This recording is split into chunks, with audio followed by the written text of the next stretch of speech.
Chapter 1311 Meeting Emperor Kong. Wang Wei understood. Most factions will not tell their disciples matters higher than their cultivation. He was unique in the sense that he was already involved in things about transcendence while still a little mortal. What is your role in the academy? Wang Wei asked while observing the surroundings. Are you a teacher or a student? What about Su Shi and Lin Fan? I'm a first-class teacher, Bai Han said with pride. As for them, they are high-level students. First-class teacher? So, does that mean Empyreans are second-class and Paragon will be third-class? Quite ambitious. What emperor is not ambitious, especially the ones who rose from the lower dimension? Bai Han replied. True that, Wang Wei agreed. What's the difference between students and teachers? Teachers' purpose is, well, to teach. Students are trained to be elders or guardians of the academy. They are the protectors and main fighting force. Does that mean students are the academy's future goon and the teachers are future deans? Wang Wei asked in a strange tone. Of course not. Bai Han immediately denied it. According to my father's rules, students can become teachers, and teachers can revert their status to students. The resources available to them are the same. The main difference between them is their focus. Students focus on their cultivation without worrying about training others or giving lectures. However, they must also take missions to contribute to the academy.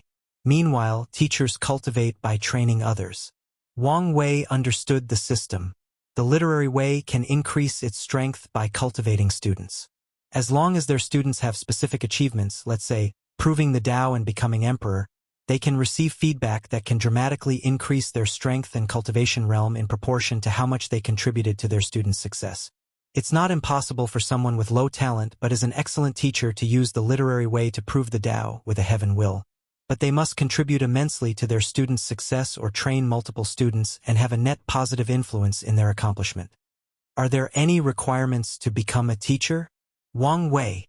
Yes, and there are a few, with the primary ones being that all teachers must condense their righteous qi or cultivate an auxiliary technique with the same effect. That's a wise move, Wang Wei praised. Righteous qi can give birth to literary talents, which vary based on the scholar's path. However, since the academy took the teaching path, all their condensed talents are biased toward that area. As such, it's normal for the academy's teacher to have skills that can help their students. A perfect example is Lin Fan's former teacher, who had the talent to create the ideal training plan for his students. There is also Bai Han's talent called preaching, which can drastically increase a person's understanding after listening to his sermon. Wang Wei chatted with Bai Han as he observed the environment. He saw numerous sights. Teachers giving outdoor lessons, students hunting in the forest, and even finding fortunate encounters. He also noticed countless hidden dimensions in this world and guessed they were the Academy's training secret realms. I wonder if Emperor Kong has any decent secret realm to train the body. Should I ask him? Wang Wei thought. Forget about it. My future wife should have the best of the best. They soon reached their destination. A beautiful lake with a walking road directly connected to a small pavilion floating in the middle of the water. Please, Bai Han said, pointing to the path. His demeanor was that of a true scholar who follows etiquette. Thank you, Wang Wei nodded. Although he did not care for these kinds of customs, he would respect them since he was in someone else's place. Emperor Kong was standing with his hands behind his back, a small table, and 2 chairs next to him. His black scholarly robe perfectly accentuated his sage-like face, overshadowing what modern people call middle-aged uncle charm. Fellow Taoist, I would like to once again apologize for missing our previous meeting. There is no need for that, Emperor Kong said with a gentle smile. Based on the previous situation, I might have cancelled the meeting. Emperor Kong was not just saying these words out of politeness. After the significant event that was the death of a paragon, he had much to do, so there was a high chance he would have cancelled on Wang Wei had the latter's people not sent words beforehand. Thank you for your understanding. Please, Emperor Kong said, and Wang Wei sat down. Do you want tea or wine? Wang Wei's body visibly paused, and Kong, who was observing his every move, noticed. Is something wrong? I've participated in many meetings and just realized people rarely offer wine. They usually directly give me tea. Now that I think about it, I also only offered tea. Don't fellow Taoists like tea? Kong asked. That couldn't be. He remembered the information stating that Wang Wei's favorite tea was called Longjue. People who don't like tea don't have a favorite. That's not it, Wang Wei replied. It just dawned on him, hence his reaction. I'll take the wine. Good. Emperor Kong waved his hand to materialize 2 wine cups with a purple liquid. This is called the immortal dreaming wine. Have a taste. Wang Wei raised his wine and took a whiff. His eyes lit up as even the smell was intoxicating. He sipped it before closing his eyes. His mind immediately entered a trance where he saw a beautiful woman dancing. Many transparent red silk sheets were around, preventing him from seeing her face or body, but even her silhouette was enchanting beyond words. Her dance was graceful and ethereal, like an immortal from the heavens not sullied by the rains and dust of the mortal world. He instinctively chased after the woman, but whatever he did, he could not catch her. Meanwhile, her dance became more elusive, less ethereal, and more teasing. Wang Wei soon reached the final silk sheet, and the dance finished. He hesitated briefly as he looked at the silhouette opposite him until he heard her voice. Come. He removed the obstacle and finally saw the beauty behind. She had his future wife's face. She smiled at him and blew him a kiss. Then Wang Wei opened his eyes from the dream. What an immortal dreaming wine, Wang Wei praised. Emperor Kong chuckled. Who did fellow Taoist see? Couldn't have been Miss Sun Junyao, right? I should ask you that question. You jest. I'm a happily married man, Emperor Kong swiftly said. His wife was not pleased with his friendship with Sun Junyao. Even after explaining countless times it was more of a business relationship. So he immediately ended this topic after realizing he could not get more information from Wang Wei about what happened that day. What do you think of the academy? Emperor Kong asked, changing the topic. It's wonderful, Wang Wei replied sincerely. I'm sure it's nothing compared to your sect, Emperor Kong replied humbly. I wouldn't know, Wang Wei said as he sipped his wine. Unfortunately, he was conversing, so he had to cancel the dreaming effect.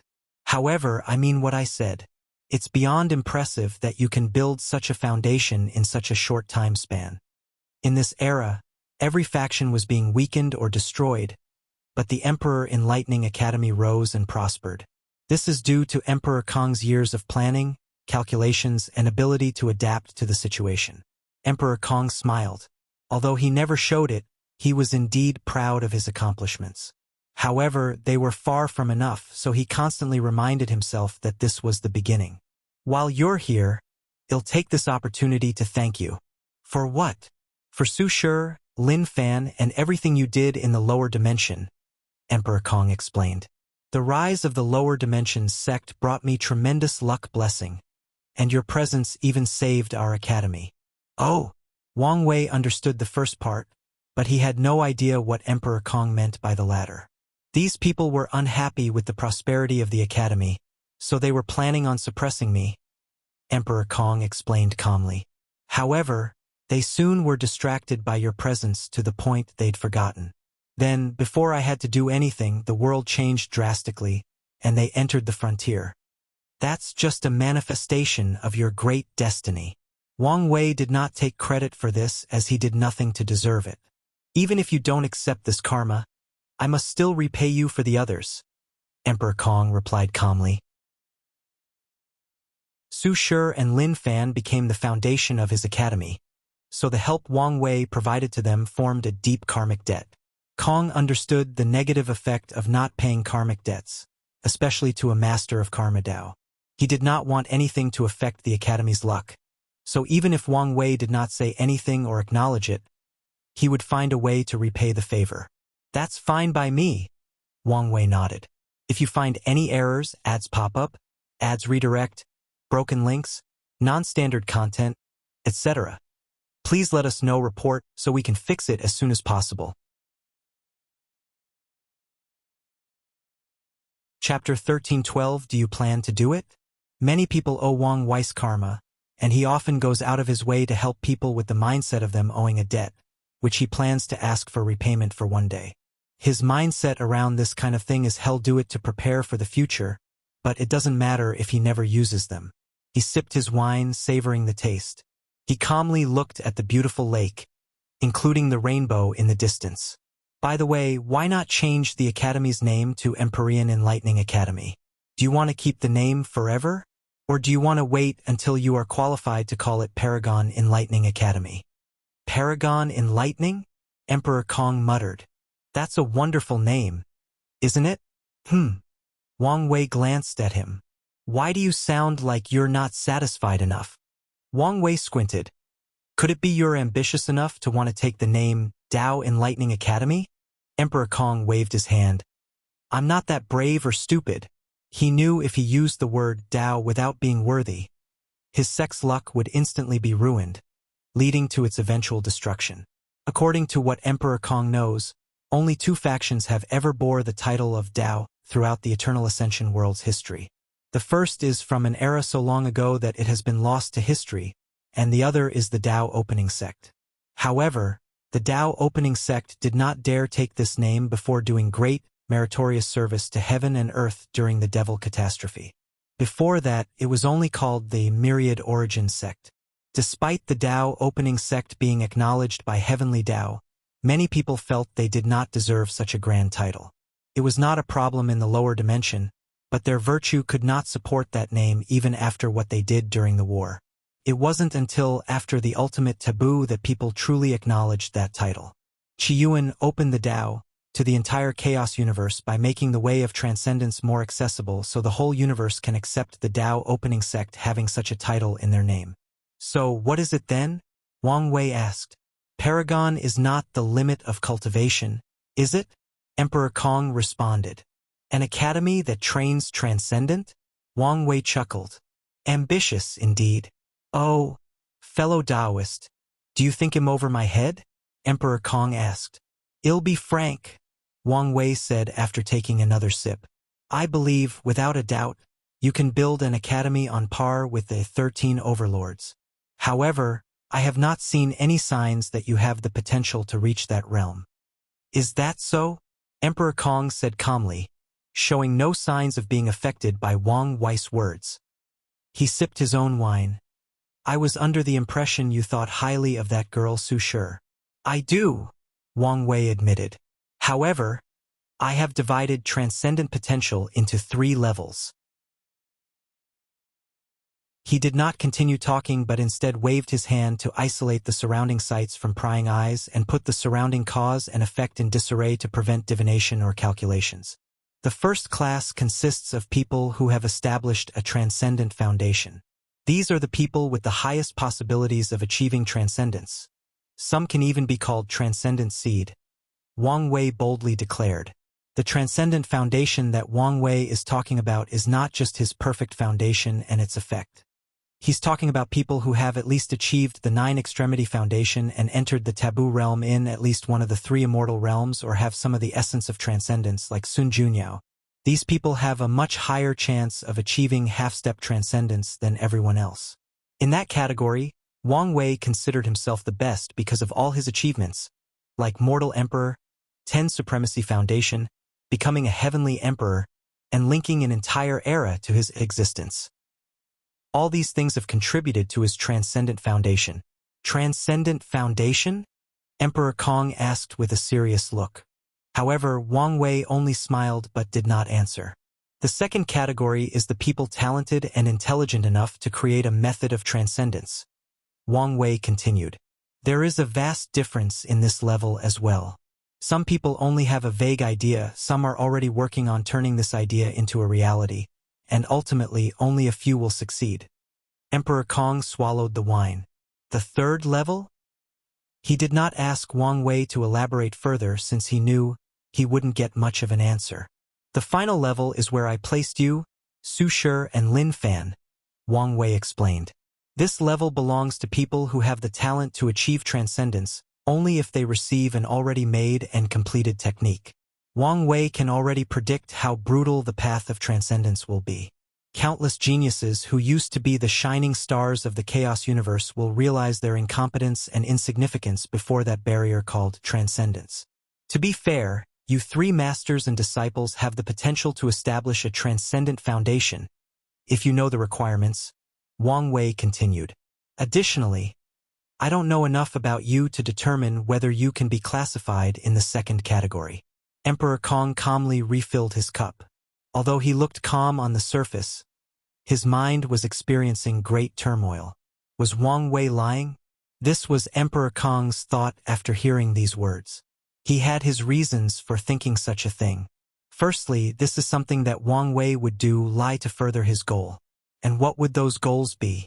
It's evident to Emperor Kong based on how he dangled information about transcendence over him like a hunter using a carrot to lure a rabbit from their hiding hole. However, certain things made him doubt his judgment. As soon as Wang Wei uttered the words, Transcendent Foundation, the first thing he thought of was Sun Junyao. Perfection has always been a taboo in the world, and most people who pursue this path usually end up miserable. But what was it a taboo? Emperor Kong was wise enough to link Grand Dao's ban on perfection to its connection to the transcendent path. So, he immediately thought that Sun Junyao might belong to a unique individual in Wang Wei's first category. Numerous thoughts flashed in Emperor Kong's mind. He analyzed all the information he knew about transcendence and reevaluated them based on Wang Wei's words. Sadly, he realized he knew too little. Emperor Kong sighed deeply. Our foundation is too shallow. He suddenly realized how much weaker his academy's foundation was compared to these top lineages who have cultivated countless peak paragons who have already started their journey toward the next realm. He instantly removed all his pride in building the academy to such a level. Although he always reminded himself that he had a long way to go, today's events showed how true these words were. Emperor Kong decided to take Wang Wei's bait. He knew he might have to pay a steep price, but getting his hands on such a valuable piece of information would be worth it. Fellow Taoist? He stopped as he realized Wang Wei was looking into the sky, and he finally sensed a mysterious aura, so he also raised his head. It seems I've said too much and you're too weak to get involved in matters of this level, Wang Wei said calmly. Even with his preventive measures, he could only say so much. It's also possible that he could say so much because he took the previous measures. It seems so, Emperor Kong said, again feeling his insignificance. He sipped his wine and closed his eyes for a few minutes. Once he opened them, he had already adjusted his mindset. Wang Wei secretly nodded in acknowledgement. Although he purposely suppressed Emperor Kong's arrogance to control the rhythm of their conversation and ensure things favored him during later negotiations, he still appreciated how fast the latter readjusted and controlled his emotions. Fellow Taoist, is this the main reason you visited? Of course not, Wang Wei replied. My main goal is to ask you whether you're interested or plan on killing one of those parasites. If so, we can work together or, at the very least, come to an agreement so we don't target the same person. Killing a paragon? Emperor Kong uttered with squinted eyes. This is not something that anyone can do. Wang Wei looked at him and shook his head internally. He had many praises for Emperor Kong, but he also had one criticism. He talked like a scholar. He was never direct. His words were always ambiguous with any interpretations, and he stated his thoughts in a roundabout manner. Wang Wei did not know whether he talked like this with everyone or a tactic he used to deal with him. Regardless, it did not matter. He was now bored with it. Be direct and tell me what you're thinking, he said. If you find any errors, ads pop up, ads redirect, broken links, non-standard content, etc., please let us know. Report so we can fix it as soon as possible.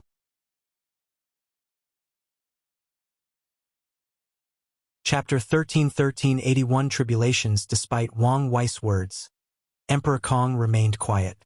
The situation was more complex than it appeared. His academy was too entrenched in the lives of the parasites, so he had to make his following decisions carefully. Additionally, he was extremely wary of the person next to him. If he were not careful, Wang Wei would sell him and have him count the money. I have to think about this carefully, Emperor Kong replied, once again giving an ambiguous answer. What an annoyance, Wang Wei thought. He realized another characteristic of Emperor Kong: extreme caution. He understood why. After all, the latter had to play a dangerous game of maintaining a balance with the parasites while secretly helping the rebellion. If one wrong move were made, everything Emperor Kong built would be instantly destroyed. Wang Wei looked at the sky, and his eyes became extremely profound. Have you heard of the endless tribulation era? Yes, it's the era before the golden era, Emperor Kong replied. Time Eater almost erased this world's history. He even used his chrono spirit to block the river of time to prevent certain capable people from peeking at the past. Of course, such a method does not affect these top lineages, but it did disrupt everything and everyone else. I heard that era is our world's version of the null era, with civilization restarting, Emperor Kong added.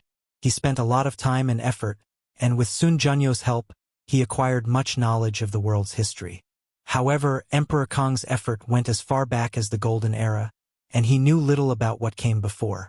All sentient beings with intelligence have one thing in common: the desire for improvement or evolution, Wang Wei stated calmly. No one can escape this fact, including Grand Dao. He sipped his wine and emptied the cup. Emperor Kong waved his hand to refill it, breaking etiquette since he should have used a teapot. However, he did not care about that since he had a feeling Wang Wei was about to reveal some outlandish information again. Heavenly Dao also wishes to improve, and it happened in that era. Wang Wei continued. In the lower generation, during my generation, Heavenly Dao skipped your son's time to bring all the luck and destiny of that generation to mine, creating a prosperous era. Meanwhile, true Heavenly Dao did something even more extreme. 81 Tribulations, Wang Wei stated with shining eyes. During each tribulation, the Eternal Ascension world was ravaged by war, famine, and countless catastrophes. But each time they survived, civilization rebuilt itself, and the world's luck reached a new peak. Emperor Kong listened attentively while drinking. He compared what Wang Wei said with the information that he had, deducing what he said was the truth, what his motive was, and so on. Do you know what the final tribulation was? Wang Wei asked. Emperor Kong pondered briefly. The innate acquire war. You would think so, but no. Wang Wei shook his head. That war was the 80th tribulation and ended that era. Afterward, the human race became the protagonist of heaven and earth, and the Eternal Ascension world became one of the many worlds where acquired life is in the dominant position. It can also be said the world determines its position in the eternal battle between fiend gods, paragons, and heavenly primarchs. Wang Wei moisturized his throat.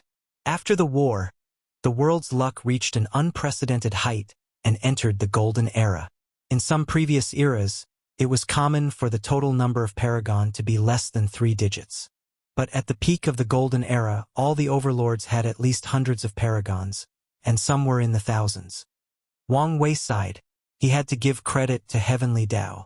It took the risk of using this tribulation method to drastically improve the Eternal Ascension world's overall strength and power. However, how risky were those 81 tribulations? If any of them went wrong, the world's cultivation civilization would be destroyed and have to restart. The Eternal Ascension world might have spent countless eras trying to recuperate from the devastation. During the Golden Era, many extraordinary talents rose up, Wang Wei continued. For example, my ancestor, Qiyuan. He started the First Origin War, turning the Myriad Emperor world into the destiny center of the lower dimension. However, was this the only effect of that war? Of course not. The world's destiny also shifted from the aboriginals born in the upper dimension to the people from the lower dimension. How could the people from the other world communities allow Qiyuan to bless his home world at the detriment of their own? The First Origin War should have ended with these people banding together to defeat the Dao opening sect and the others from the Myriad Emperor world. Yet that's not what happened. The explanation for this is Qiyuan convinced many people from other world communities to side with him, and the reward was what Wang Wei said, destiny shifting to them. After the war, more and more people from the lower dimension grew until they became the dominant force in the upper dimension.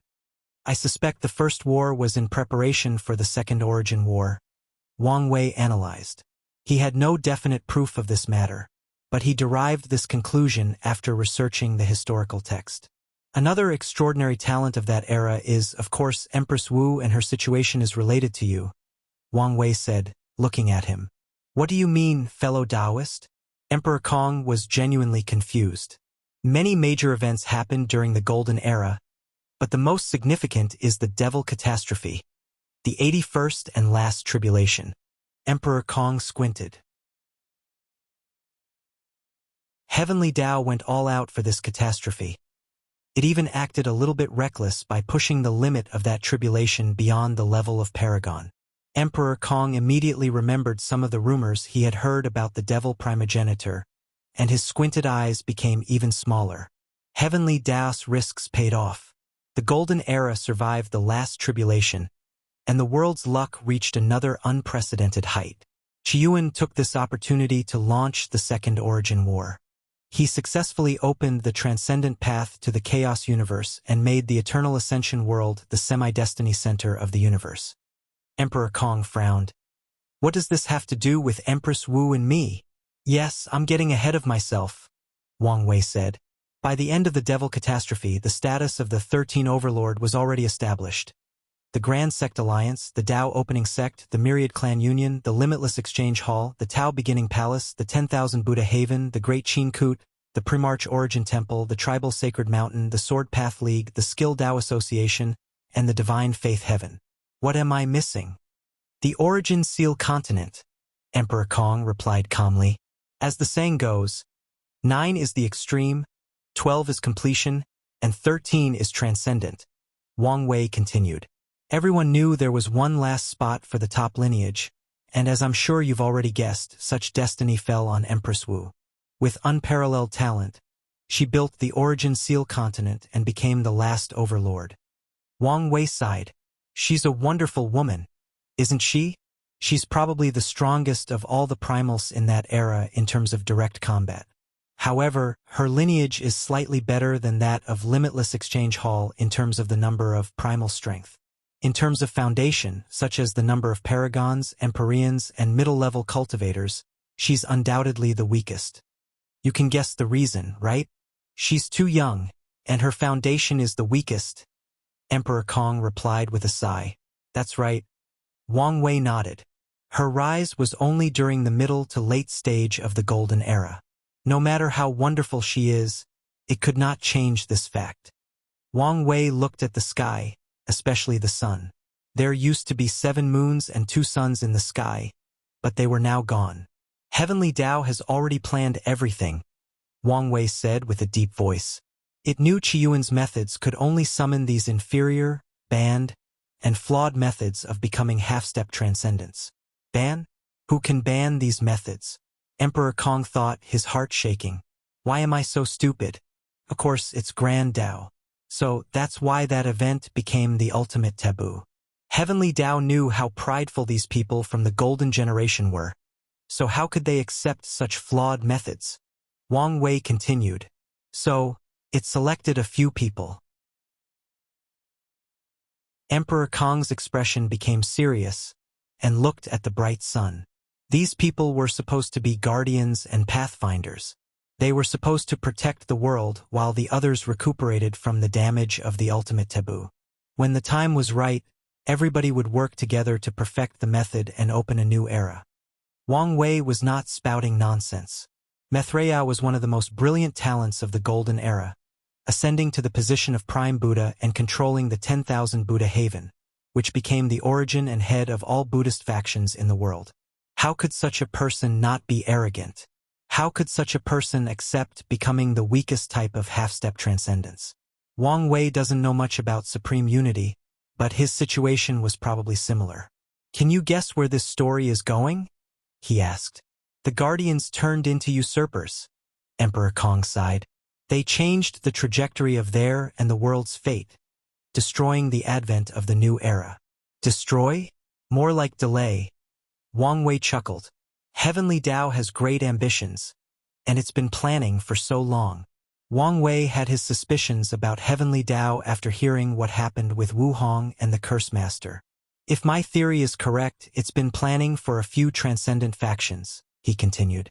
Maybe not 13, but definitely more than 3. He looked at Emperor Kong. and am willing to bet the last spot went to you. Although Emperor Kong had some guesses about where this conversation was going, his body still trembled after hearing these words. He tried his best to control his emotions, but it was not so easy this time, so he had to sip his drink and use the alcohol's effect to calm down. If you find any errors, ads pop up, ads redirect, broken links, non-standard content, etc., please let us know. Report so we can fix it as soon as possible.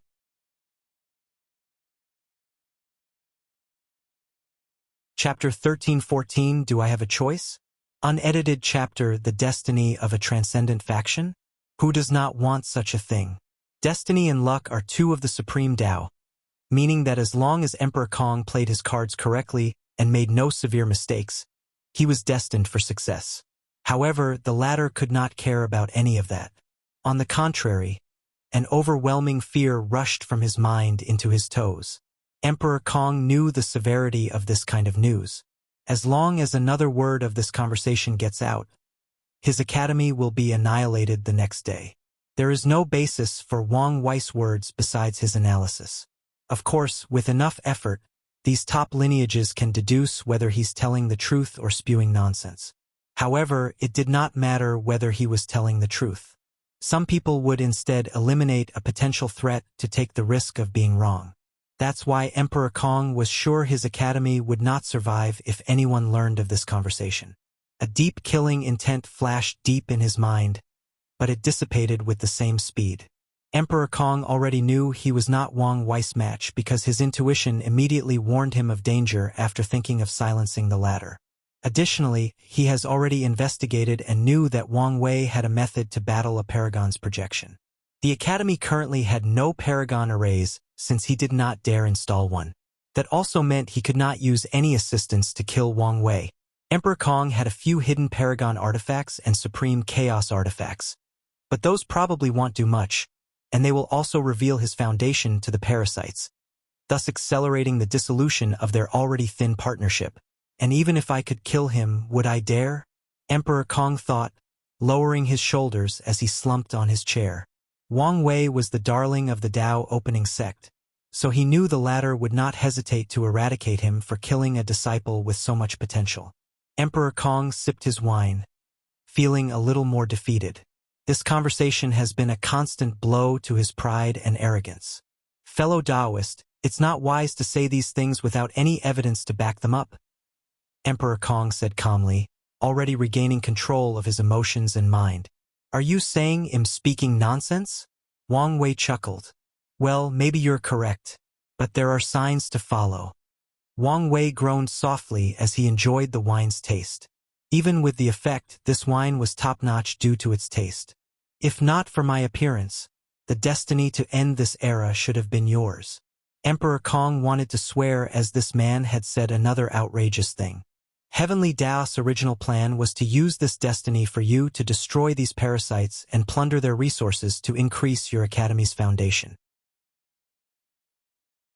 By the time you fulfilled your destiny, you would have been a paragon, and the academy would have had a foundation closed and maybe even on par with overlords. Then came the next step of this plan, the Grand Sect Alliance. Emperor Kong's heart again trembled as he remembered a conversation with his two favorite disciples 3 million years ago. The plan was already set in motion in the lower dimension during Lin Fan's supreme outlaw trial. Wang Wei continued, his eyes brighter than the stars and containing the truth of the universe. There were two outcomes from this trial. Lin Fan passes, kills Suya, and forges enmity with the upper dimension in Moon Palace for preventing them from completing their book. Or he fails, passes his power to Su Shi, and she inherits his vendetta and eventually kills Suya.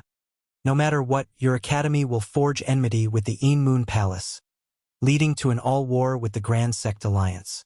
Under normal circumstances, you would have no chance of winning against them, but the current era would have provided the perfect opportunity. All the paragons from the Grand Sect Alliance require time to heal from the ultimate taboo and cannot immediately return to their peak. With your Paragon realm strength and the Academy's deep foundation from the parasites, you can eliminate them and finally have the foundation of a true overlord. What's next isn't hard to guess. Is it? You only need to work hard and prepare to use your destiny to become a transcendent faction. Wang Wei looked at him with a smile. Heavenly Tao has laid out everything for you. Aren't you lucky? Emperor Kong was speechless. If he previously only believed 40% that Wang Wei was telling the truth, his faith had now increased to more than 70%. He had long determined his academy had inherited an extraordinary destiny. After the conversation with Su Shi and Lin Fan about Suya and their hatred, Emperor Kong thought his destiny was about taking luck from one of the 13 overlords. However, he never considered eliminating the Grand Sect Alliance. He did not think he would have such power, at least not for a long time. His previous thought was that he would eliminate the Een Moon Palace, which would weaken the Alliance's luck and destiny. As such, he's been planning how they could quietly eliminate Suya and even blame another member of the Alliance for creating internal strife. While the Alliance was distracted, he would target one of the weaker overlords and take their spots once his academy reached a certain level. But now, Wang Wei told him he might have to fight the most powerful of the 13 directly. In fact, if you consider Lin Fan's subtle connection to the Chaos Demon Gods, your academy has, well, quite the exciting road ahead. Wang Wei chuckled, not hiding the schadenfreude in his voice. Honestly speaking, even if you don't take any of the things I said to heart, your academy's situation is in a terrible spot. Wang Wei continued. In the eyes of many people, you're considered a traitor, one of the oppressors. Your secret work with the rebellion and the resentment purification will buy you many points. Still, if you don't do something else, your academy's reputation will be tarnished by the time the new era arrives. Additionally, some people will still consider you a traitor. They'll use this as an excuse to further tarnish your name and reputation before rallying more people to eliminate you. Emperor Kong knew what people he was talking about, the former academies. All these people were forced to close their doors while he was the only one left open. Such an act already created countless resentment towards him. All the top academies are part of the Grand Sect Alliance, or they have a deep connection with it. Emperor Kong, realizing how deep this conspiracy went. The best move for you to make to survive the next era is to openly oppose these people and, better yet, kill at least one of them, Wang Wei continued. So, what do you think, fellow Taoist? Want to work together? Do I even have a choice? Emperor Kong thought, almost rolling his eyes. He knew the Academy's current predicament better than anyone else, and he's been thinking, planning, and waiting for many years to decide their next move. He knew he would have to draw a line between the parasites one day, but Emperor Kong wanted to delay for as long as possible. After all, the moons were still the world's rulers, meaning the world's resources and luck still tilted toward them. He can receive more benefits the longer he preserves their relationship. Unfortunately, Sun Junyo's actions further muddied the water. Emperor Kong knew that these moons would no longer trust him after what happened, but he still wanted to find a way to prolong their relationship for a while longer. However, with Wang Wei's arrival, he may not have a choice but to act early. Fellow Taoist, you've spent so much time trying to convince me, Emperor Kong said as he glanced at Wang Wei. Aren't you worried that I still will refuse? Am not, Wang Wei replied calmly. His action was what strategists called an open conspiracy, meaning even if you know it's a plot, you must still do it. A king must be able to bear the weight of the crown. This saying applies to the Academy's current situation. Without sufficient foundation, the destiny of a transcendent foundation is a burden to Emperor Kong instead of a blessing. The latter no longer has the destiny to end this era, so he won't walk the path of killing these parasites and plundering their resources. Wang Wei's words forced Emperor Kong to work together with him or compete against him to see who could kill the most moons as fast as possible. If you refuse, then I won't have any guilt in treating you as a pawn. I can use you to distract these moons to increase the success of my plans, Wang Wei said calmly. Emperor Kong glanced at him from the corner of his eyes. Su Shi warned him of how scary this man was, and he took her words seriously. But nothing prepared him for when he indeed faced that monster. If you find any errors, ads pop up, ads redirect, broken links, non-standard content, etc., please let us know report so we can fix it as soon as possible.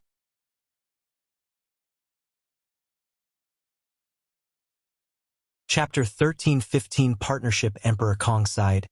Fellow Taoist? What do you have in mind? Emperor Kong relented.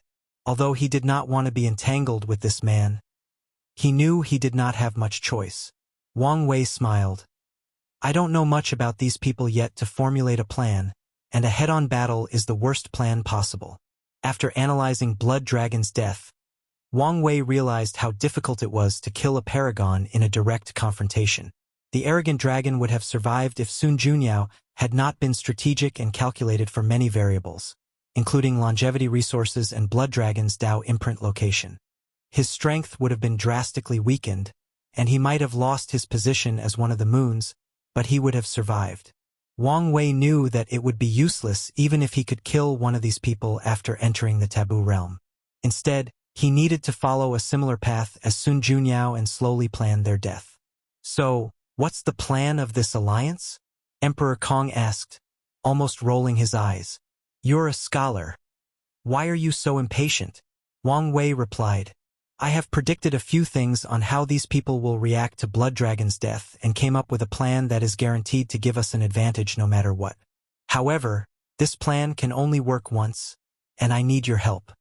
He summoned a blueprint and showed it to Emperor Kong. So, that's why you wanted to work with me? Emperor Kong uttered after seeing the 4 pillars in the blueprint. That's right. So, what do you think? The formation can be improved, Emperor Kong commented before modifying the blueprint. It seems one of your sub-Dao is Dao of Array, and your achievement is superb, Wang Wei commented.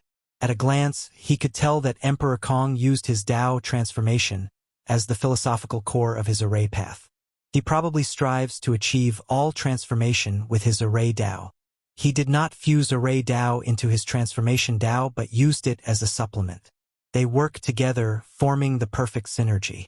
That's a unique path, but what's the purpose of doing this?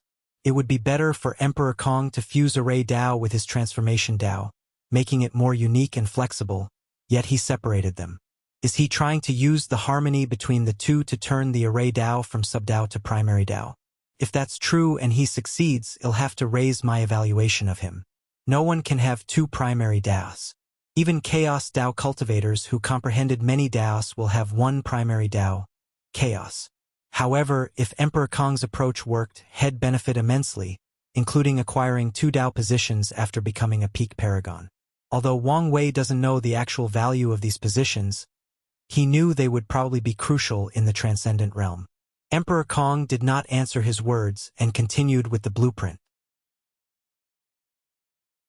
Once he finished, the success of their plan rose by 20%. I'm glad I chose you as a partner, Wang Wei praised. Although he was going to ask his brilliant wife to help with this formation, now he might not need to. Could Wu Hong further improve this formation? Of course. However, Emperor Kong's method has already reached the limit of their realm. Wu Hong's improvement would mean they would need a paragon to set up, and it cannot be just any paragon but someone with sufficient understanding of array Dao. Wang Wei and probably no one in the current era met this standard. Luckily, strength was not the primary source of power in this array. Emperor Kong might have cared or accepted this compliment if this had happened before, but he was not in the mood for such a thing. You know this is not enough for your plan to succeed? I know. That's why I need your help to find another Sage of Merit, Wang Wei said. I know someone, but he's only an emperor and has condensed a first-level golden body of merit. In fact, it would be better if we could find 2 more Empyreans with a second-level body. This is your plan. Why are you asking me? Emperor Kong asked in annoyance. I know you must have a way, Wang Wei rebutted. He had calculated that Emperor Kong had this kind of connection. I know 2 people, Emperor Kong admitted.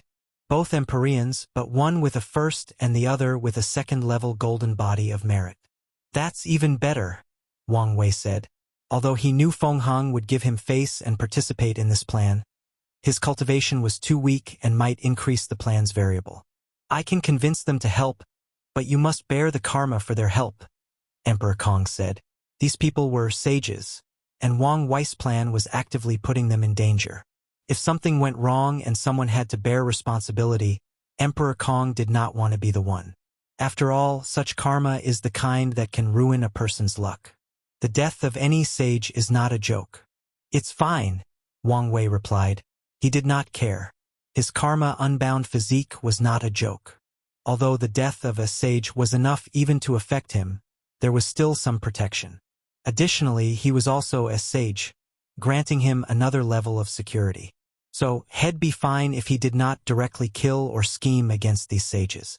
In fact, he'd prefer that something went wrong so these parasites could take the blame. Of course, he was not stupid enough to scheme in the back to ensure that happens. He knew when to mess around and when not to. The sages are a protection class, meaning Heavenly Tao does not mess around. Since Wang Wei was not sure to hide his actions under the latter's noise, he wouldn't do something so stupid. Emperor Kong looked at him. Is there anything else? Is this a hint that I'm no longer welcome? Wang Wei thought, his lips almost twitching. No, that's it for now. That's good. Emperor Kong nodded before handing him a talisman.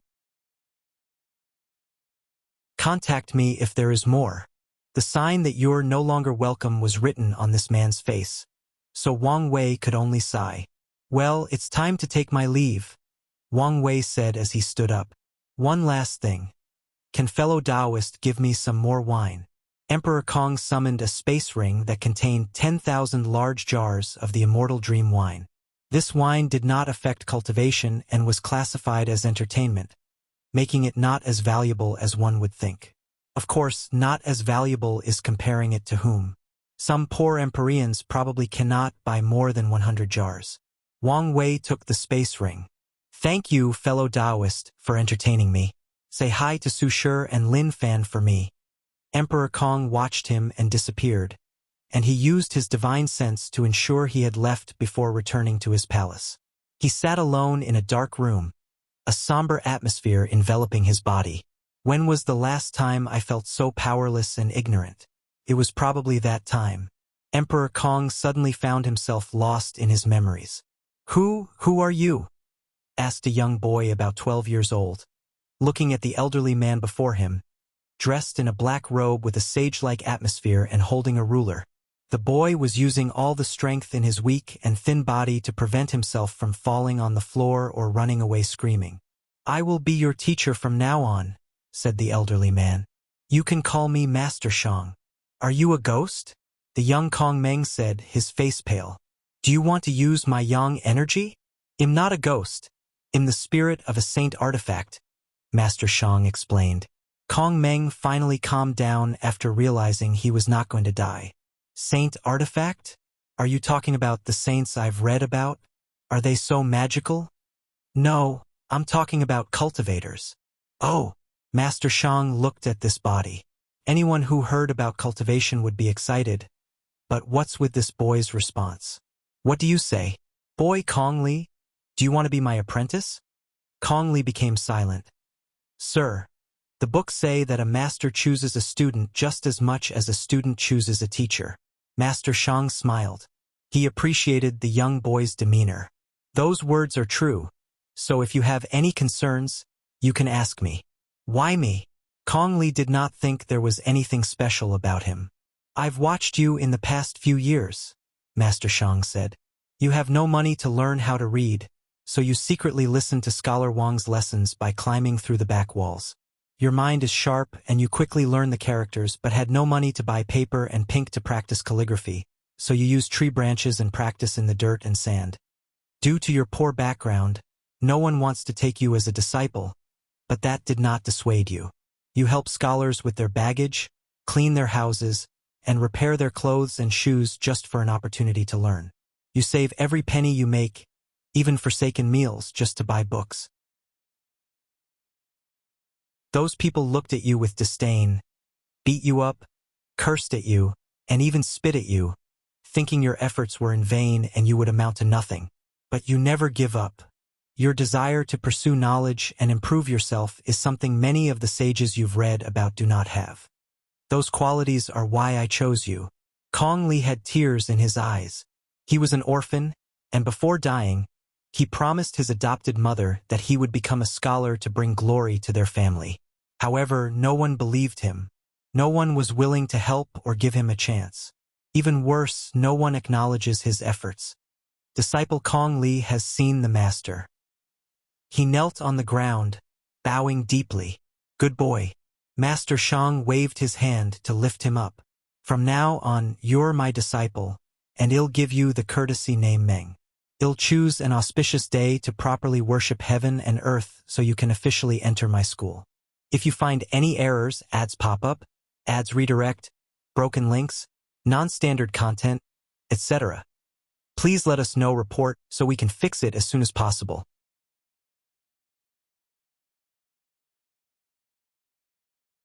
Chapter 13:16 Wake up. The young Kong Meng bowed to an altar representing heaven and earth before bowing to his teacher, Master Shang. He did serve the latter tea, concluding the master-disciple relationship. Master Shang nodded in satisfaction, while Kong Meng had a wide grin. So, Master, what are you going to teach me? Master Shang did not mean the latter's slightly impetuous actions. On the contrary, he had always admired the boy's desire to pursue knowledge. I must ensure he's not led astray by the cultivation world and starts to pursue power instead of knowledge, Master Shang reminded himself. Let's start with a brief history of our school, Master Shang uttered. My master was a young scholar named Songyu. He was an upright and righteous man, loved by the people and the king. Unfortunately, officialdom is cruel. No one could not tolerate my master's rigid views and conduct. So, countless ministers worked together to frame him. Kong Meng had a look of indignation. How could these people do such a thing to a righteous scholar? Is the world so cruel? No, Kong Meng had seen the world's cruelty, but he thought this resulted from poverty in this small town. He thought a place like the dynasty's capital would be a bright place full of sages and men worthy of respect. Master Shang noticed his apprentice's emotional fluctuations. Truthfully, he told him their school's origin to eliminate this young boy's naivety. He even plans to take him around the world to truly experience the darkness of the world. Of course, hell also show him the light. As I said, the king loved my master, Master Shang continued. So he secretly let him escape.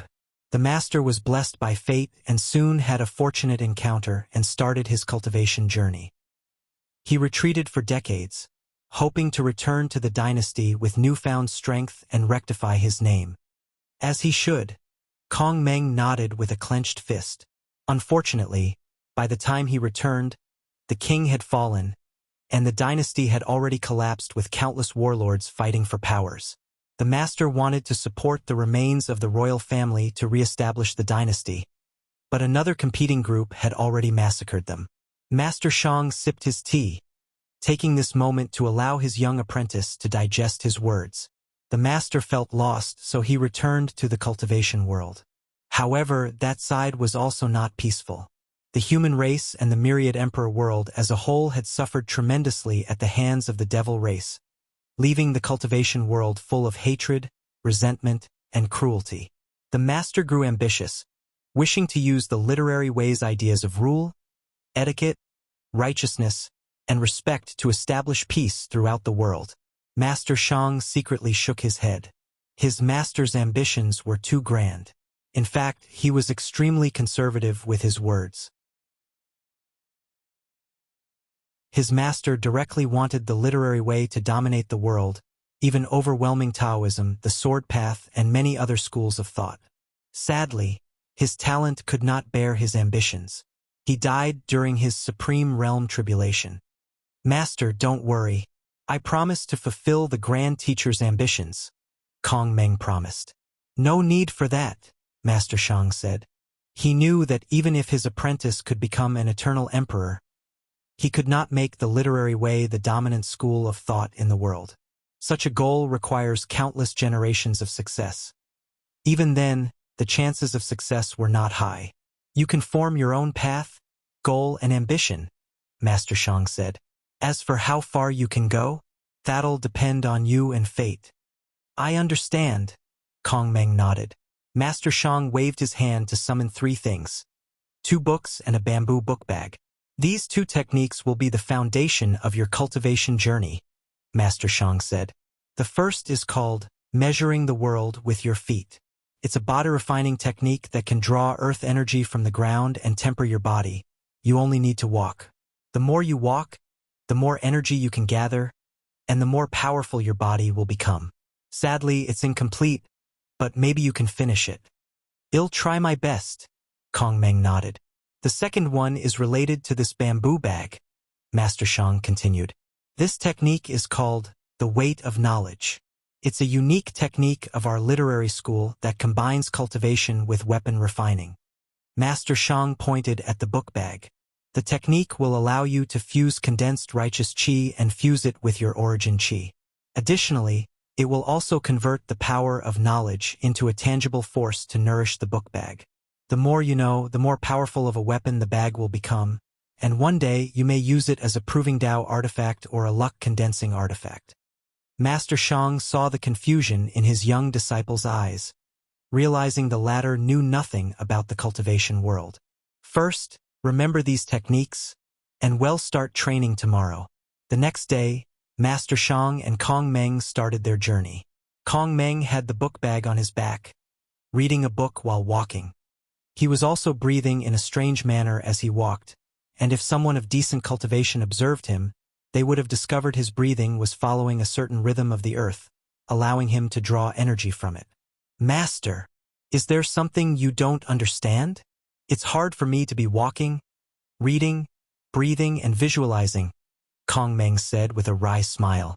He did not want to complain since this was a rare opportunity, but such a daunting task was too much for him. Master Shang was slightly embarrassed. This was his first disciple, so he was not good at this kind of thing. Let's do this. While we're on the road, you focus on tempering your body. At night, when we rest, you can read, and before going to bed, you can visualize the sages. It would be best for you to condense your righteous qi as soon as possible. I can then teach you a method of dividing your mind. I'll try my best. Emperor Kong woke up from his memories and sighed. In his life, he has felt powerless 4 times. The first time was when he first met his wife and accidentally injured her. He tried to apologize, but she was not having it, making him feel powerless. The second time was after entering the Saint Realm. He became arrogant and tried to use righteous qi to purify the blood earth. His action resulted in an accident that almost eradicated Master Shang. He took action and nourished the latter's spirit with his law, even cracking his Dao tree in the process. Many historians say that Emperor Kong was not talented enough, so he needed Heavenly Dao's help to give him the final push to become an eternal. But that was not the complete truth.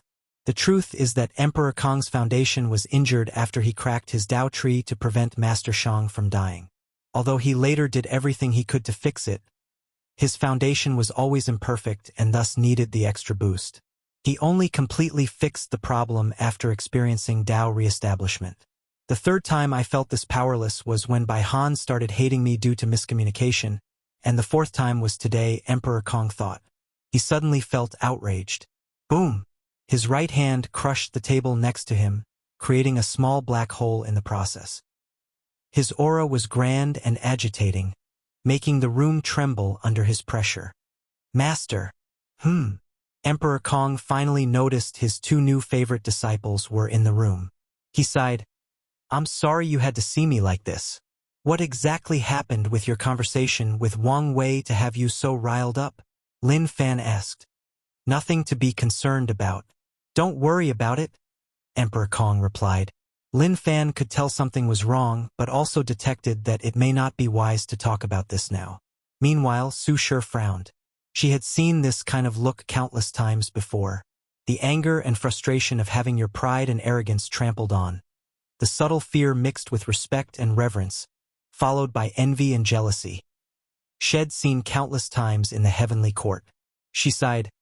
Master, the last thing you can do right now is to let Wang Wei's rhythm affect you. Emperor Kong looked at her. I've seen him doing it countless times. He'll use his words to beat you down, suppress your arrogance, and corner you until you agree with him or he destroys you. The trick to his methods is the mindset and rhythm. He has conditioned your mind to work in a certain way, making you overlook things and, more importantly, make you predictable. What you need to do now is break the mold he placed you in. Replay your conversation from a bystander standpoint. Analyze every word, action, micro-expression, intonation, and even the way he breathes. Analyze everything to see if you miss something and break away from the shackles he placed in your mind. If you find any errors, ads pop up, ads redirect, broken links, non-standard content, etc., please let us know. Report so we can fix it as soon as possible.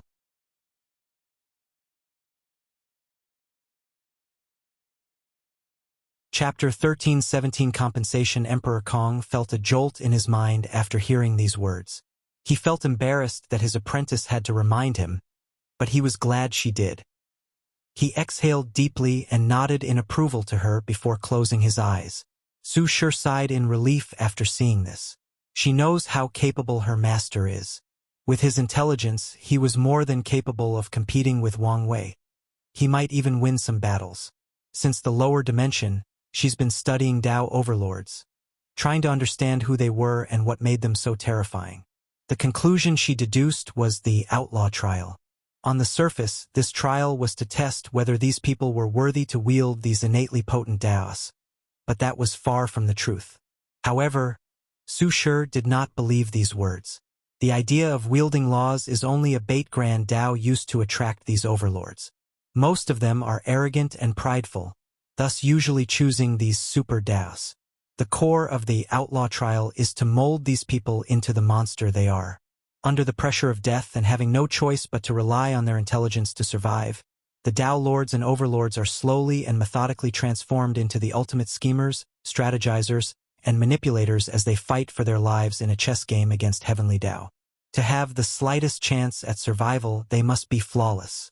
They must learn to think countless steps ahead, break the shackles in their minds, become capable of thinking outside the box, attain mastery over controlling their emotions, know their weaknesses, physically and mentally, and learn how to prevent others from taking advantage of their flaws. According to Su Shi, many Tao lords or Tao overlord seeds exist in the world. These people have the potential to pass the trial and might even have been on the list of people that Grand Tao planned to lure and train. However, these people made different choices, choosing non-outlaw Daos. His master was one of them. These seeds can become as terrifying as the Tao overlords without the trial.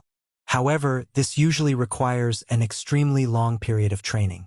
Without the trial, they must mold themselves into that monster. Of course, the process was not easy, especially the one about removing the cognitive blockade of the mind. Most of these seeds might spend the rest of their lives without succeeding or barely succeeding. Compared to the direct advantage of passing the trial, the slow and steady approach was less effective. Lin Fan looked at his wife. He knew she was studying Wang Wei's behavior, but he did not expect her to know him so intimately. He gave her a look that said, "Why do you know so much about another man?" Su Shi rolled his eyes, so Lin Fan changed tactics.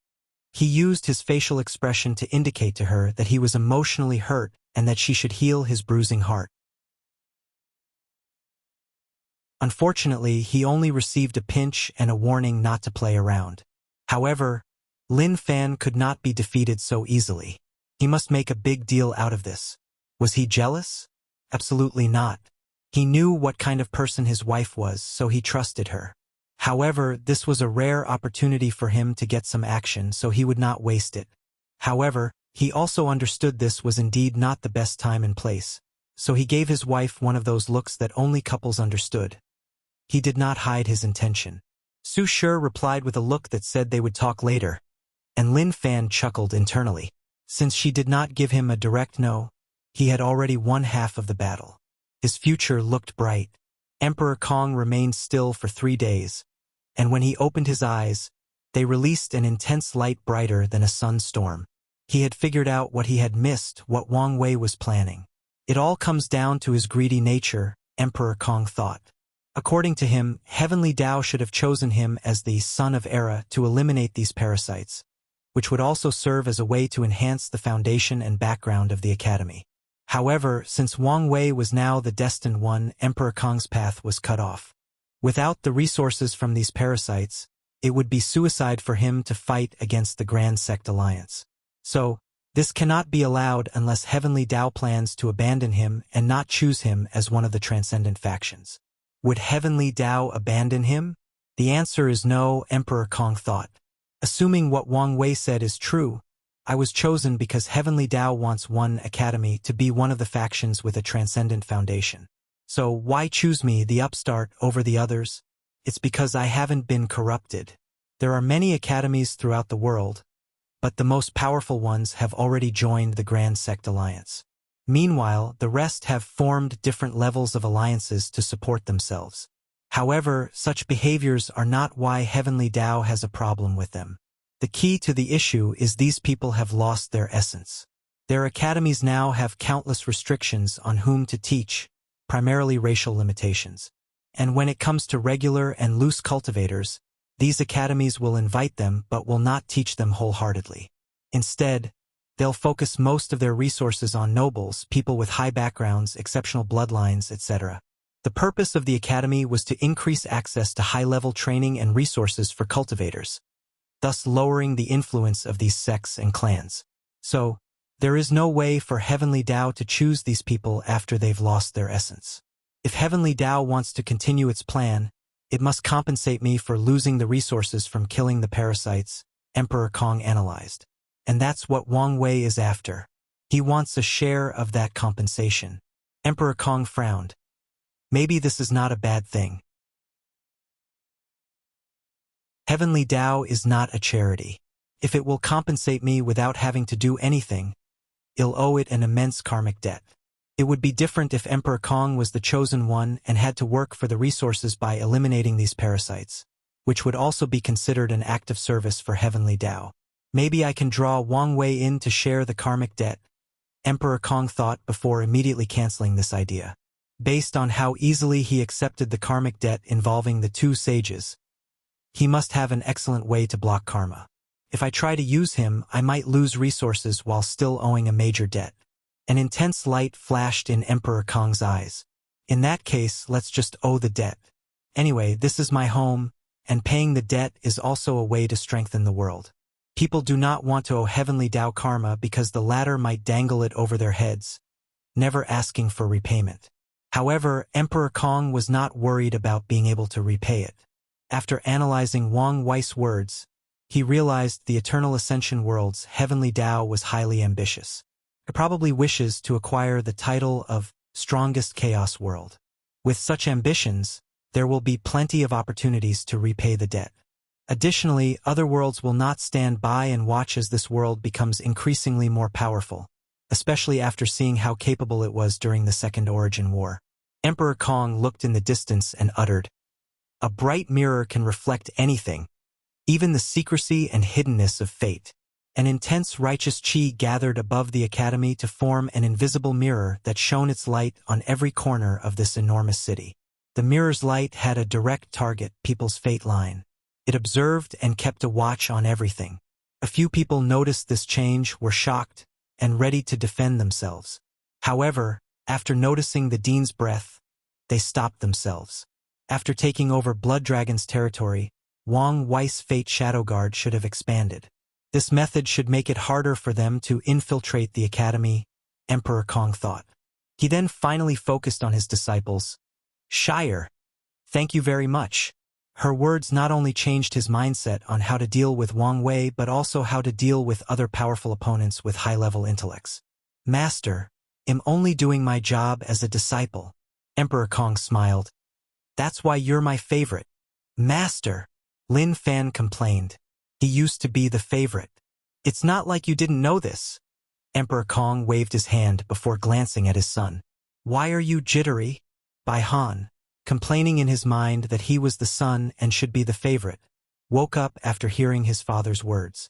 Madame Shun came again. This time, she said she won't leave until you decide. Emperor Kong groaned softly. He had just dealt with one headache, but another arrived at his door. If you find any errors, ads pop up, ads redirect, broken links, non-standard content, etc., please let us know, report, so we can fix it as soon as possible.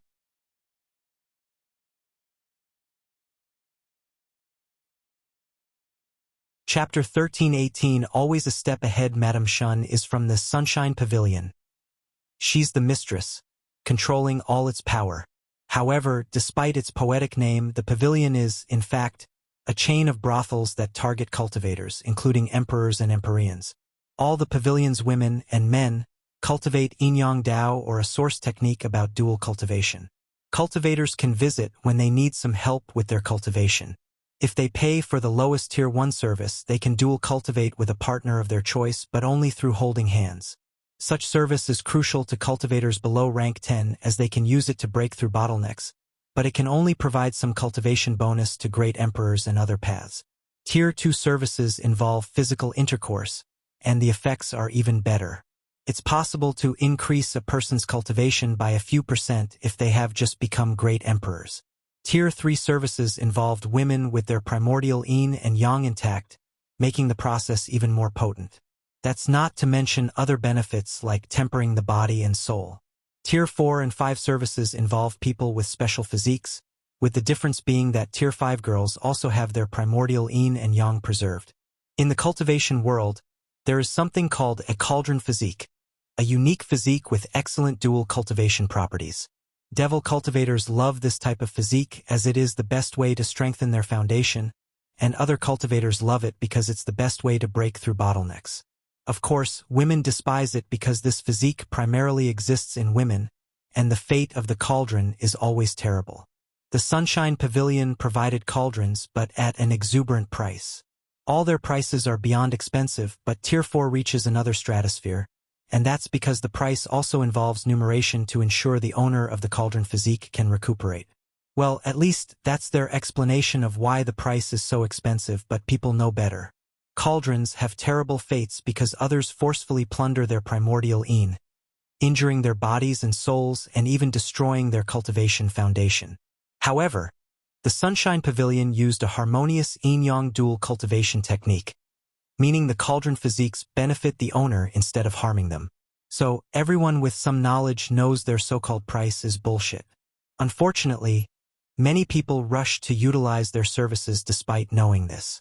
Most people's talent cannot take them far after becoming immortal, so after being stuck in one place for millions of yuan epochs, many people will pay the price of an increase of 1% in their cultivation. Even people with talent and resources will suffer from bottlenecks, and sometimes, using the Sunshine Pavilion services might be cheaper than the alternative methods of their factions. Emperor Kong has dealt with the Sunshine Pavilion, not because he used their services but because they are also one of the largest spy networks in the world. When men are in their most relaxed state, they can easily open their mouths and spill information. Meanwhile, the women who use the pavilion services are often secretive about it due to societal pressure, making it easier to get information about them. Lastly, the pavilion has a system in which they can offer discounts if someone provides them with valuable information.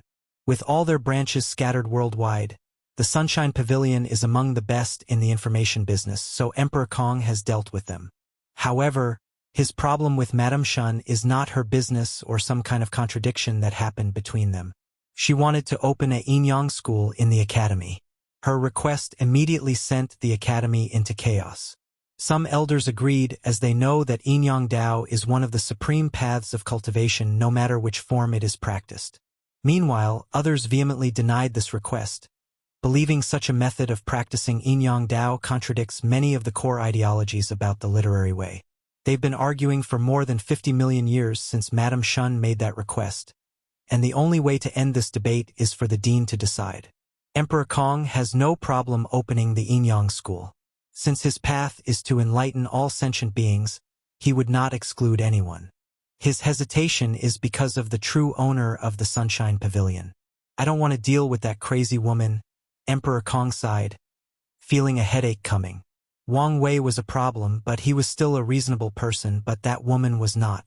She could attack the academy without any reason. It would be a nightmare if she had an actual reason. If I don't make a choice soon, that will be reason enough for her to act against me or the academy. Emperor Kong once again felt frustrated. He could not beat her, and he might even suffer terribly if he angered her. All right, I'll deal with her. Master, what are you going to do?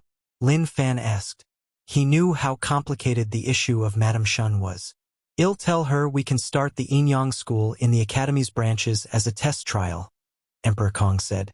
That should satisfy her for now, while also preventing that crazy woman from having any direct connection to the main branch. Emperor Kong sighed as he flew away. He decided to spend a few days with Master Shang to isolate himself from the world. This should soothe his mind. Then he'll go on a vacation with his wife. Wang Wei was walking around Origin Seal City with a candy stick in his hand, enjoying himself. He enjoyed the overall feel of this city as the atmosphere perfectly blended a mortal city with a cultivation city. That's how he was about to buy this candy from a stall on the street. Moreover, he didn't know if it was because of his future wife's terrific standards. The food in this place was beyond excellent.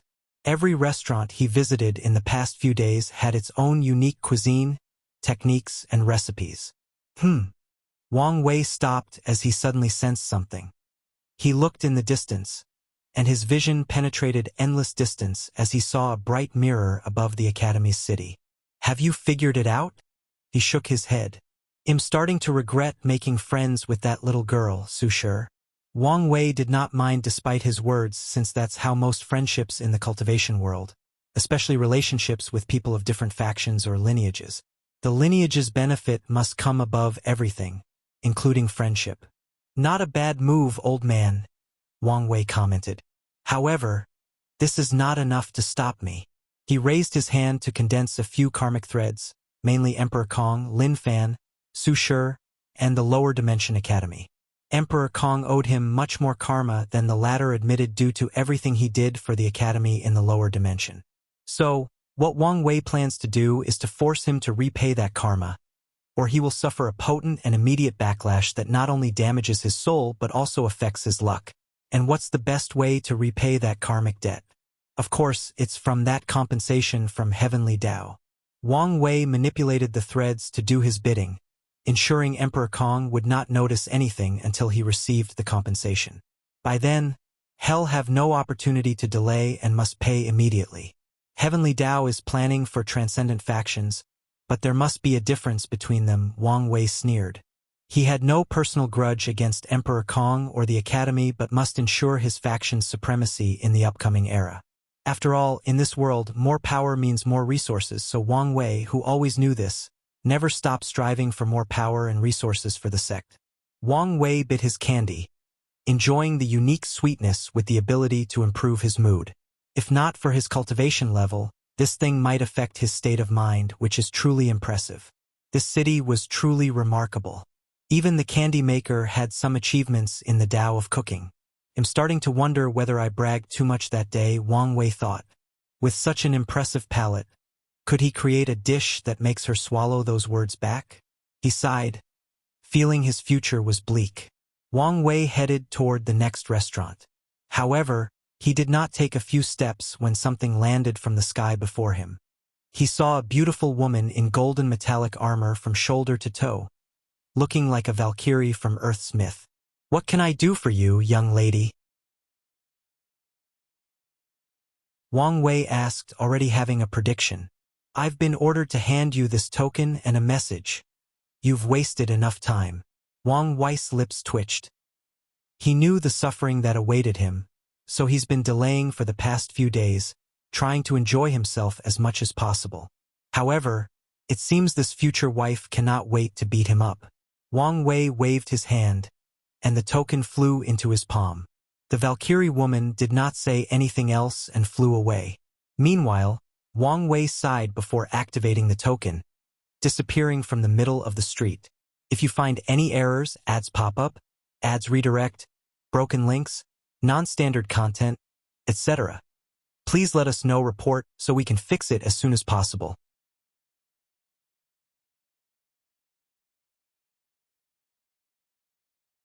Chapter 1319 Arranged Marriage. Wang Wei floated above the air, looking at this new environment. Is this the Origin Seal continent? This place is odd. As soon as he stepped into this world, he found his mind clear, and inspiration about different Daos flashed in his mind. He scanned this place with his divine sense. In terms of size, this continent was approximately 100 times larger than the lower dimension, which is considered small by the upper dimension standard. It's extremely beneficial to cultivate in this place, But the reason for that is not an abundance of Dao Qi, Wang Wei muttered. The concentration of Dao Qi in this place was extraordinary, but it was not the main reason why it was so special. Wang Wei teleported to a forest nearby and started to play with the grass. No way, he muttered as he examined the trees, rivers, mountains, and animals. He then scanned the continent a second time, observing everything on a more profound level. What a brilliant method, he praised. Everything on this continent was made of runes. From the grass to the trees, the clouds, the rain, the air, volcanoes, the ocean. Everything was made from different runes, making this place the holy place for professionals. Just by observing a single tree in the Origin Seal continent, these people can gain a deep understanding of wood runes, vitality runes, life runes, and many more.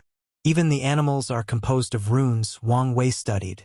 She used Essence Rune to create the body, Qi Rune to give the body the life energy and other energies for the body to function, and finally the Spirit Rune created things like the mind, spirit, and soul. Such a method can be described as true creation, especially compared to the cheap Grand Mist Will method. Wu Hong used her Dao to control other Daos, which in this case is creation Dao. With such a method, it's no wonder she could compete for status with the Skill Dao Association. Is this a microcosm of the eternal ascension world? No, maybe the chaos universe? Wang Wei immediately checked after having this idea. His eyes saw a gray river that ran through every fabric of this continent. This river was something he was familiar with, yet it was also different. A river of fate created with runes, Wang Wei thought. It is common knowledge that runes is the language of Grand Dao. But it was after today that he realized what these words truly meant. Wang Wei checked, and as expected, he saw the river of time, a source Qi space, heavenly Dao, and even primordial chaos, which surrounded this continent and served as a barrier or protection, and they were all created with runes. Wait, where is Samsara? Wang Wei muttered. He searched, and he found it. Did she steal power from the Yama kings? He could tell the Samsara of this continent was operating like any others. In other words, anyone who enters this continent will be under the jurisdiction of Wuhang Samsara instead of the ones controlled by Grand Dao and the Samsara Cardinal. I knew she was capable, but this is something else. Wang Wei sighed. More importantly, she's so ballsy. Damn it, why did I find myself a rose? Has it really been that long, or have I developed a new kink for capable women? I guess it isn't new. Wang Wei shook his head to remove these complicated thoughts from his mind. He focused on the Origin Seal continent. This was the perfect place for him to retreat. By studying this place's runes, he can significantly improve his fate domination Dao. As he was thinking about how best to utilize this new resource, the token he received from the Valkyrie vibrated, sending him a message of where to go next. Wang Wei sighed before flying up, breaking through the barrier around this continent, and entering the artificially created primordial chaos. Through the token, he soon found a magnificent palace that shocked Wang Wei to his core. The White Palace was so beautiful and grand that he only thought of one thing. How rich is this woman? He had recognized many of the materials used to build this thing, but many of them were things he did not recognize, probably from other chaos worlds.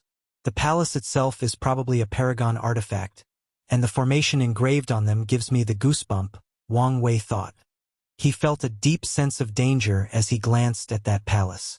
He also realized why these parasites never messed with this place. That artifact alone is probably enough to send all of them into limbo. The token served as an entrance pass, so Wang Wei soon found himself before a door. He rearranged his clothes, checked his hair, and straightened his posture before walking. Future wife, have you missed me? The room immediately entered a state of awkwardness. Wu Hong, who was somberly looking through the window, glanced at him for a few seconds before continuing her stargazing. Wang Wei's lips twitched. I didn't do anything, right? I even boldly but subtly showed her the state of my karmic line to prove my loyalty. He secretly sighed. Even dating back on Earth was not this hard. He walked next to her and also stargaze.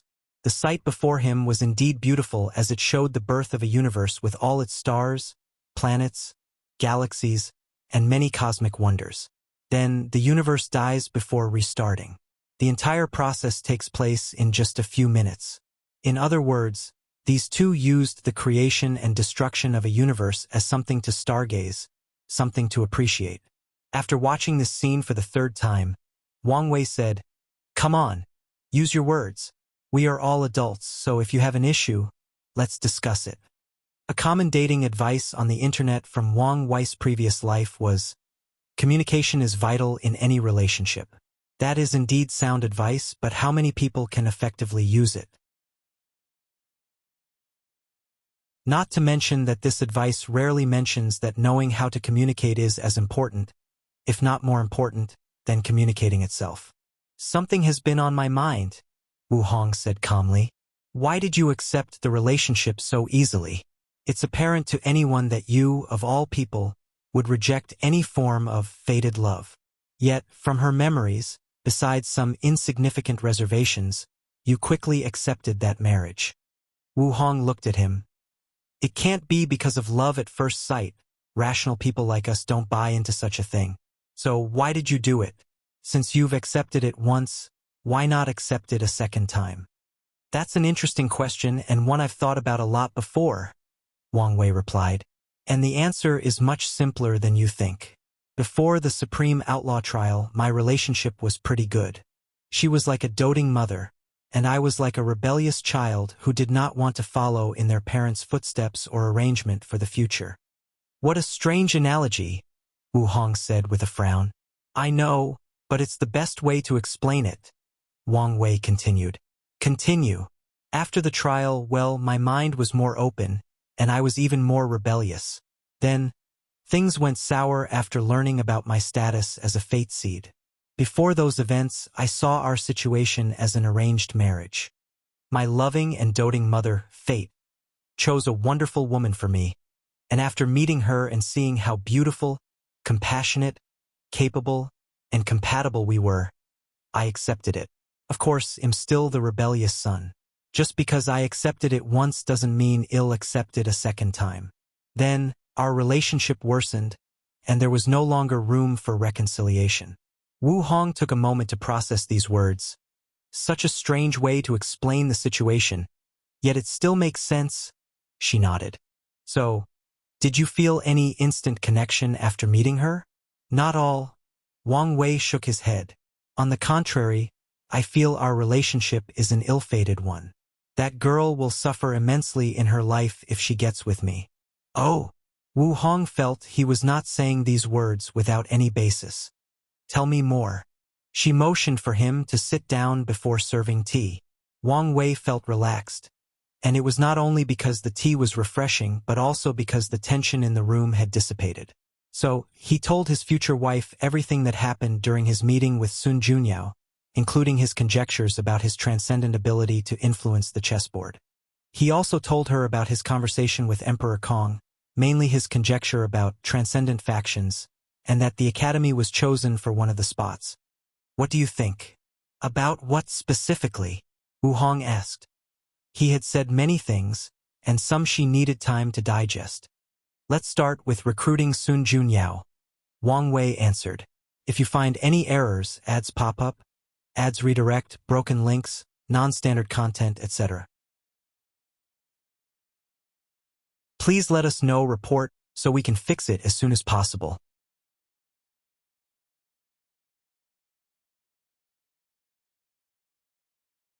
Chapter 13:20 Chess Player and Chess Pieces, unedited chapter.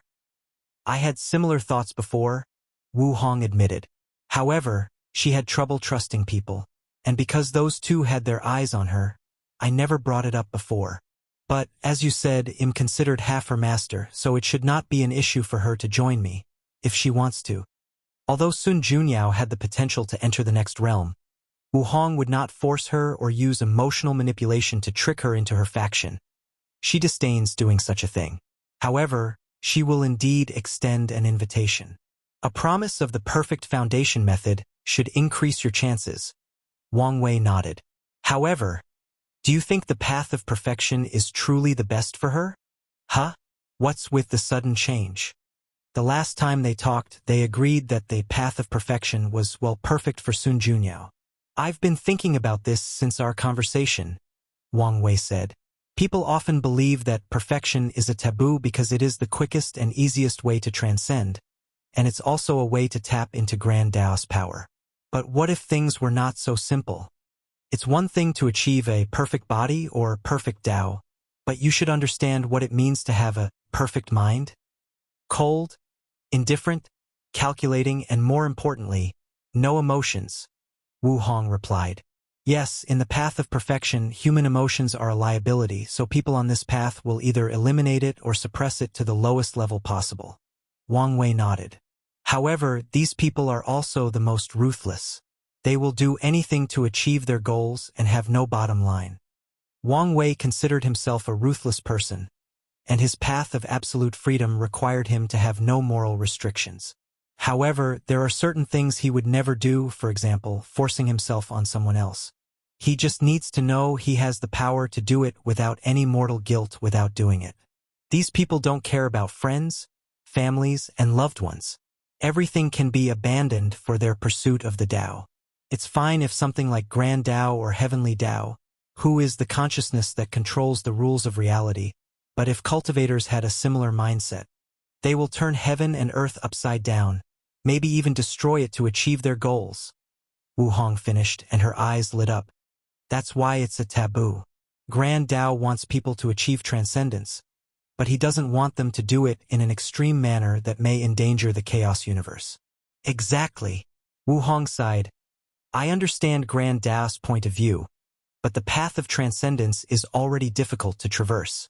On top of everything else, rules limit how we operate. That's why, in the end, cultivators will revolt against heaven and earth. Wang Wei did not say Grand Tao but implied it. The two of them became quiet for a few seconds. This short conversation revealed the trend of the entire chaos universe. Peak paragons will not accept there are certain things they cannot do to reach the pinnacle of the world, and this is even more so for half-step transcendence. Considering that their strength means the rules no longer limit them, it's foreseeable how much chaos the world will be plunged into as Grand Tao tries to suppress and restrict these people, and they try to fight back. Let's not talk about that for now, Wu Hong said. She sensed that their conversation might soon be sensed and be warned. However, without the path of perfection, Sun Junyo's future will not be as bright. Then, a look of realization dawned on her as she glanced at Wang Wei. Yin Yang, your Tao also included freedom, so she can follow your example and walk the path of imperfect perfection. That's a path with more potential. No, better yet, the path, emotional perfection. Emotional perfection? In that case, she would need to change her Tao to 6 emotion 7 desires or focus on spiritual practice. That's not a problem, Wu Hong answered. Once she perfects her state of mind, she'll realize her copy Tao is not the best fit for her. They'll then suggest she switches her primary Tao. Wang Wei nodded. Switching primary Tao is a dangerous thing since the cultivator will need to reforge their Tao imprints, change their Tao body and awakening, transform their soul, and lastly, their cultivation realm might drop, unless they cultivate a sub-Tao to the same level of their primary Tao before switching. Well, we've laid a path for her, but it's up to her whether she chooses to walk on it, Wang Wei said. No matter how much they plan or how extraordinary their ideas are, it's up to Sun Junyao to decide. That's true. Let's not talk about her anymore. What do you think about Emperor Kong? Wang Wei asked. He's indeed a lucky individual, Wu Hong admitted, not hiding her jealousy like Wang Wei. Oh? You never found a wonder of heaven and earth?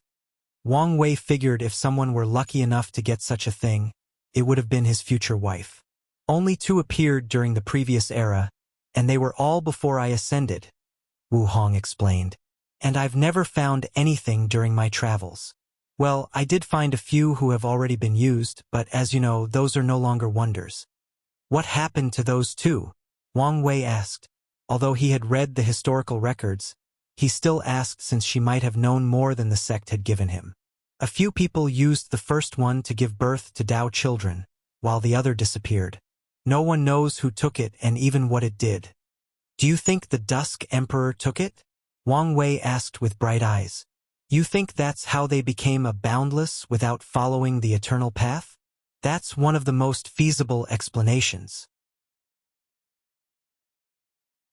You may be right that they used a wonder, but it was definitely not that one, Wu Hong explained. They didn't tell you? I thought you guys were friends. Do you tell your friends all your deepest secrets? Wu Hong rebutted. True, Wang Wei nodded. However, he suddenly felt that the Dusk Emperor did not use a wonder. After all, these things become useless after a certain amount of use, so there is no point in keeping it a secret. And if, by chance, there were still a few uses of that wonder, the Dusk Emperor should have used them for her family or close friend or sold them for a high price. Do you have any theory on who took that wonder? Wang Wei returned the topic to the Golden Era's wonders. Most people now believe the primogenitor devil is the one who took it, Wu Hong calmly explained. Is this how he acquired that artifact? No, that can't be right. He told me it was a secret trial he discovered in primordial chaos. That wonder was probably related to the soul, Wu Hong explained. From what Yanhai told me, the devil primogenitor was besieged by more than a dozen primals and hundreds of peak paragons. But he survived and even won countless victories. Damn! Is the difference between the two realms so vast?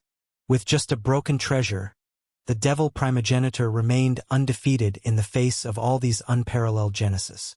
Wait, his soul. Oh, I understand. Yes, his soul should have collapsed after using that artifact more than 5 times, but he fought in over a dozen battles. That wonder must have broken the limits on his soul and probably allowed him to acquire some characteristic of half-step Transcendent. Wang Wei sipped his tea. When I talked with the devil primogenitor, he revealed he was a pawn in Grand Dao's plan to lure Qiyuan into starting the Second Origin War and push the Chaos Universe into the Age of Transcendence. Although Qiyuan went rogue and created the ultimate Taboo instead, the overall goal was achieved. Now, I'm even more confident that Emperor Kong has the destiny of a Transcendent faction. I'm also convinced that wonders might be one of Grand Dao's greatest tools on the chessboard. Whenever one appears, there must be a grand plan at play. According to your theory, Heavenly Dao wanted the world to prosper, so it's understandable why it would release the Yin-Yang land to give birth to more talented cultivators, ensuring the prosperity of the Golden Era. Wu Hong nodded. Everything is connected, and everyone is either a chess piece or a chess player. Wang Wei sighed. Such simple yet profound words. Wu Hong sighed. Paragons are at the top of the world, so they should be chess players, right? No, they are only more valuable chess pieces. Only by taking a small step into the realm of transcendence can one be considered a chess player, but even they are chess pieces for people of higher levels like the Cardinals or the final boss, Grand Dao. Let's not think about such a depressing thing, Wang Wei continued. Assuming my theory is correct, how many transcendent factions do you think this world can give birth to? If you find any errors, ads pop up, ads redirect, broken links, non-standard content, etc. Please let us know report so we can fix it as soon as possible.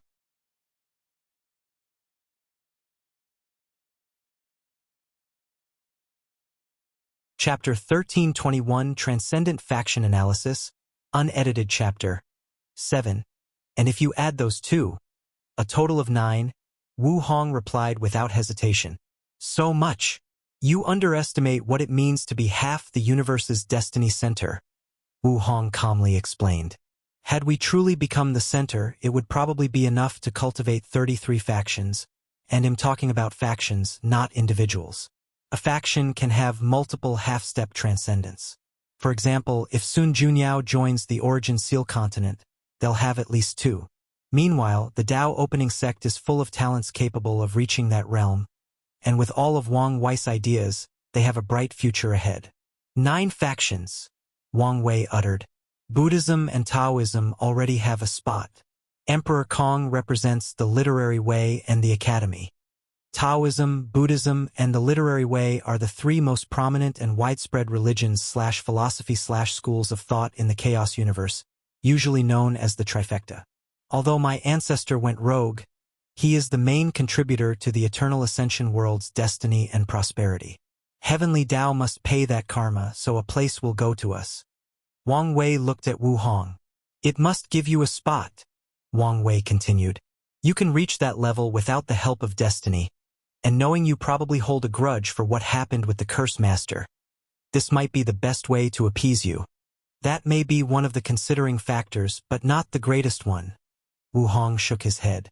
I'll get a spot due to the destiny of Profession Dao. Without how the Origin Seal continent operates, it will be easier for us to train Transcendent tier professions. Indeed. Wang Wei nodded. Once Wu Hong reaches the next realm and creates Transcendent runes, the Origin Seal continent will reach a, transcendent level among all professions. Don't get cocky, Wang Wei warned. Once Yen Liling achieves half-step Transcendent, you'll lose your monopoly over Transcendent runes.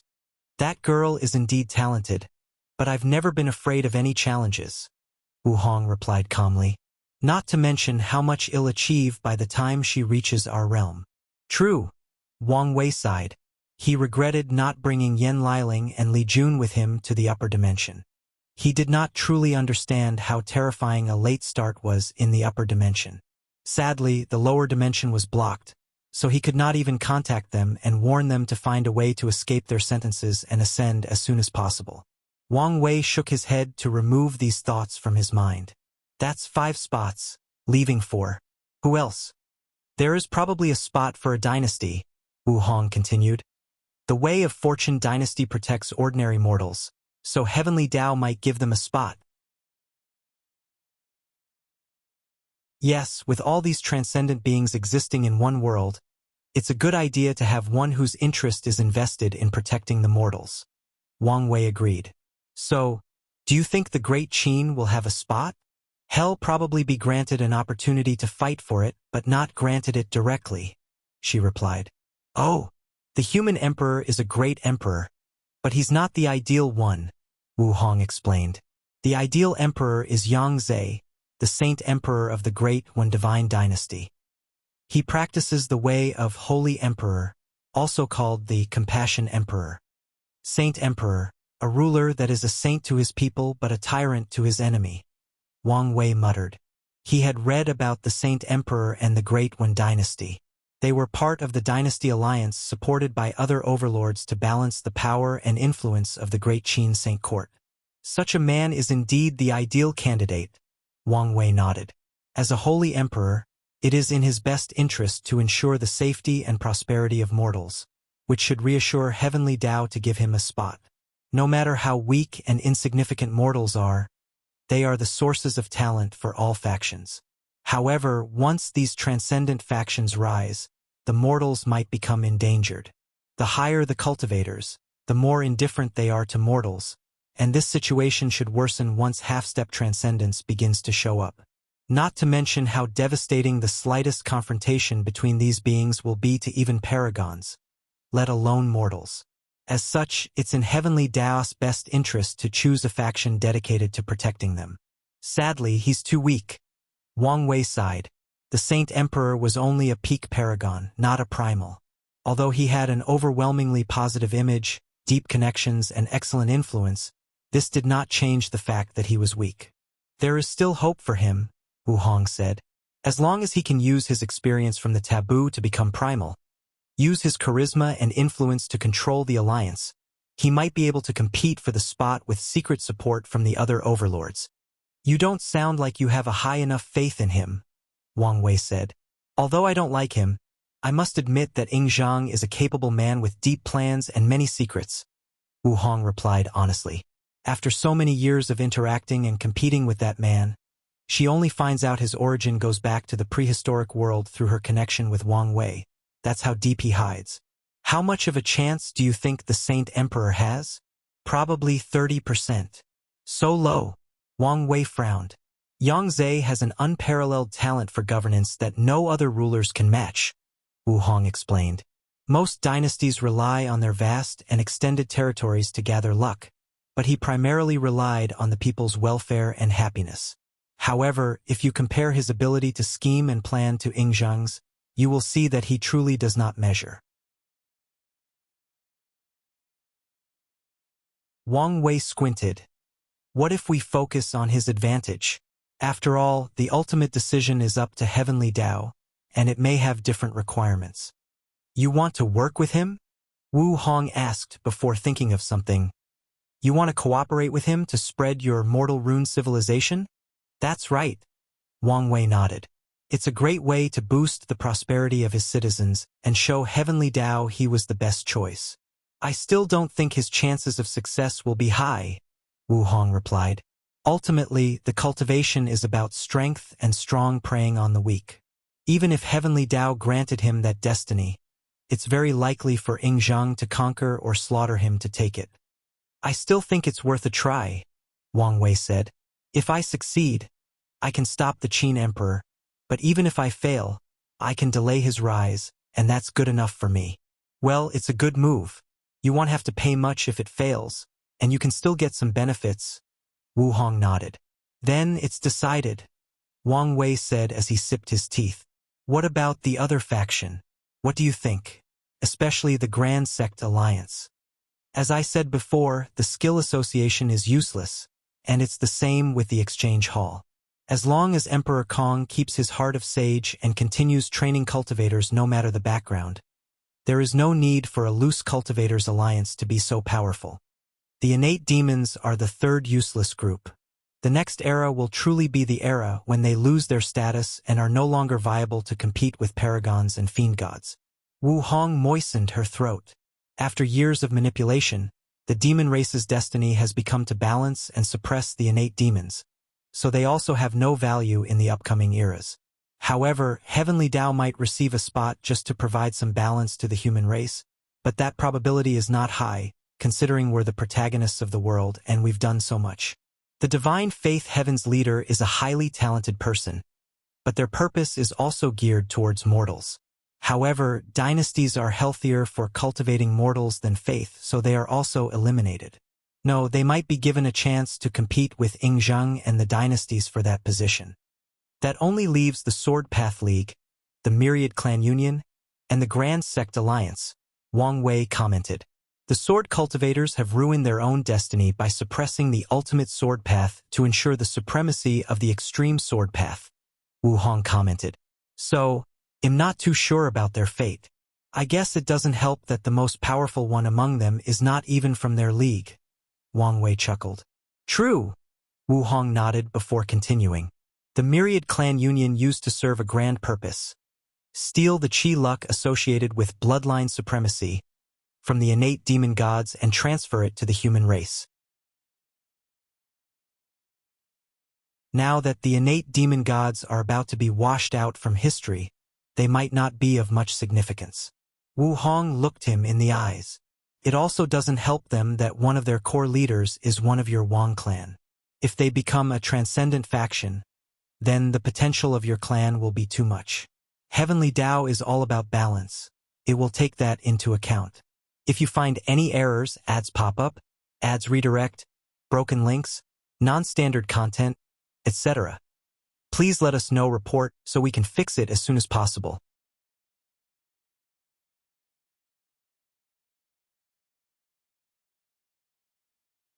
Chapter 1322 Dugu Tianbai. Wang Wei frowned before shaking his head. You don't agree? Wu Hong asked. If it were before, I would have agreed that the Myriad Clan Union served no purpose, Wang Wei replied. However, the first ancestor Wang Gua stole my idea of a human fiend god bloodline. If he plays his card right, he can steal more destiny from the fiend god race, and that should be enough for him to get a spot. That is possible, Wu Hong nodded. That leaves the Grand Sect Alliance, Wang Wei continued. They are the most powerful, but somehow, Heavenly Dao abandoned them and even used them as a stepping stone for the academy. Why? It's because they overestimate themselves? Wu Hong sneered. Wang Wei even detected a flash of anger. There seems to be a story between you and them. Dugu Tianbai, also known as the Supreme Might Paragon, is considered the Grand Chancellor of the Alliance. He's the one who first suggested the idea and the one who convinced countless sects and factions to join. Wu Hong did not hide the disdain in her eyes. He's charismatic, heroic, and was one of the most powerful primal of that era. Despite how she felt about him personally, she did not hesitate to mention his good characteristics. However, he's also extremely ambitious. Oh? How ambitious are we talking about? Wang Wei was curious since it's rare for Wu Hong to have such a high evaluation of a person's strength. He raised his cup to his mouth. He wants to conquer the world. Wang Wei coughed as the tea went inside the wrong pipe. Wait, are you saying? That's right. He wants to conquer the eternal ascension world. All other overlords will either bow to him or be destroyed. That is quite the ambition, Wang Wei sighed. This kind of goal seems almost impossible to achieve. After all, the Golden Era was called as such for a reason. With all these geniuses existing and competing against each other, it's a dream for Dugu Tianbai to conquer this place. However, it's not entirely impossible. As long as he can become the first proper half-step transcendence, he can quickly suppress the other two and conquer the world. Of course, such a method of achieving his goal has a major flaw, and that's the genius of that era. As long as one of them escapes, they will become unstable if they return later after achieving the same realm. It's fine for him to be ambitious, but he went about it in such a stupid way, Wu Hong sneered. Instead of focusing on being the first person to reach the next level and use absolute force to achieve his goal, he focused on political power. So, he started gathering sects to increase the alliance's strength? Wang Wei asked. That's right. First, he did an excellent job.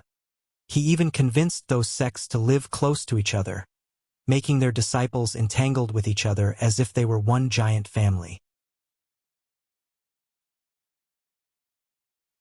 He wanted to slowly assimilate them and eventually fuse them into one large sect? Exactly, Wu Hong nodded. His plan failed, but it did reduce many of the hostility and contradictions between these factions, turning them into a true and coherent alliance. However, he soon became mad. He divided the alliance into inner and outer members, with the latter rapidly expanding forces without any regard. He blackmailed, intimidated, and forced countless factions to become outer members, not even caring whether they were truly loyal or not. It sounds like he just wanted to use these people to expand the alliance's luck, Wang Wei commented. Did he want to use a large quantity of luck to try to enter the next realm? Dugu Tianbai is not stupid. He should have understood that such a loose amalgamation of luck was feeble and useless. And even if he wanted to walk the path of luck to become half-step transcendent, he would have needed the luck of the entire world. Hence his previous ambition to conquer the world, Wang Wei muttered. Yes, but I still don't understand why he did such a stupid thing, and I was not the only one. At first, many people thought he wanted to start a war, but anyone could see that these outer members would never support him fully, and many would betray him at the slightest sign of trouble. There are two ways to explain his behavior. Either he became prideful and made a stupid error, or there is some hidden reason he needed such a quantity of luck, even if they were not properly condensed. Wu Hong nodded. Many people deduced the same conclusion, and the other overlords tried many methods to find the source of Dugu Tianbai's change. However, no one had an answer to this day. I can now understand why Heavenly Tao is not a fan of the alliance, Wang Wei continued. If this man succeeds in his ambition, I reckon he would not hesitate to absorb all the world sources of this world to assist him in reaching the next level, and by controlling the world's chi luck, he can reduce, even eliminate, Heavenly Tao's divine punishment for his action. Using one of the 3,800 source chaos worlds is one of the most direct ways to achieve half-step transcendence. Whether through Heavenly Tao or siphoning all the world's energy world source, to forcefully elevate cultivation to the next realm, they are the best methods. Although these methods probably have some side effects and even higher consequences, most people capable of using them would not care. Many paragons have known this, but unfortunately for them, the heavenly Tao of these worlds was also transcendent. As long as they try these people, they will be wiped out by divine punishment. Unfortunately, the ultimate taboo opened a can of worms.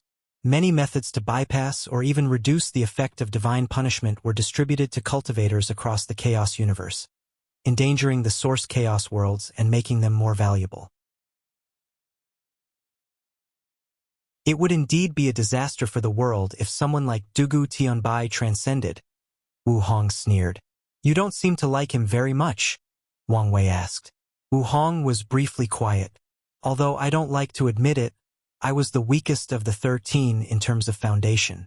That bastard thought that meant I was a soft persimmon and tried to force me to surrender to him. So, you guys fought? Wu Hong nodded. Did you lose? Why would I lose? She stared at him. I thought you suffered at his hands. Hence your resentment. Wu Hong shook his head. We fought for a few years and I had the advantage. However, once that bastard realized he was about to lose and his prestige might be affected, he became shameless. He called the other primals, claiming this was a large dispute between two factions, so everyone was allowed to participate. She sneered. I'm guessing his objective was not to besiege you? Of course not. He knew the others would not allow him to kill him and intervened in the conflict to de-escalate the situation.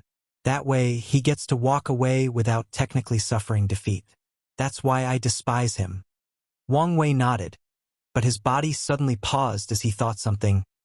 Did he try to court you? Isn't it obvious?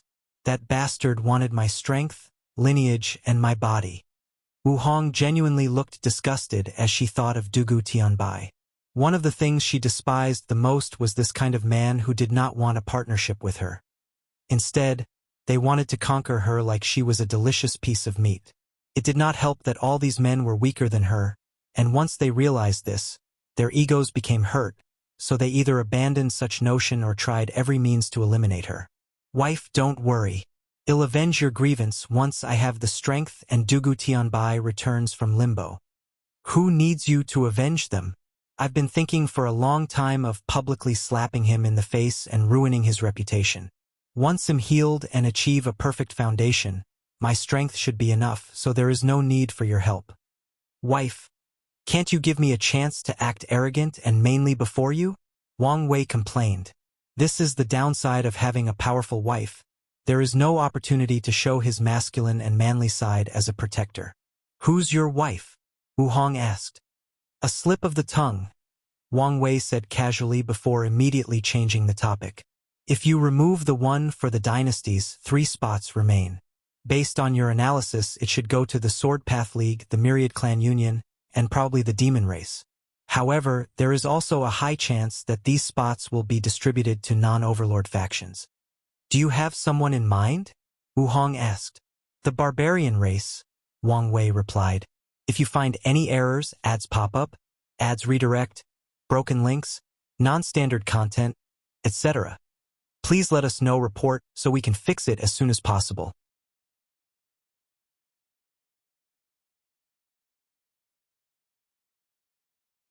Chapter 1323. A more complex situation. Wu Hong nodded. Their origin makes them unique. Many cultivators are dedicated to studying history and culture throughout the Chaos universe, and they discovered something. Most cultures develop the same way. It's like there is a blueprint to ensure people's naming sense, language, philosophy, values, and many other factors developed the same culturally. There are a few outliers, but most are mutations of the outline. However, this fact has 2 true outliers, Buddhism and the Barbarian Race. Although these two have assimilated with the blueprint culture, it did not change the fact that the origin and essence of these 2 factions are entirely different. If I guess correctly, their origin should have something to do with the prehistoric world, Wu Hong continued. Heavenly Tao might give them a spot, just for the potential that the Barbarian Race might become the key to finally gaining access to that world. Now I feel conflicted, Wang Wei said.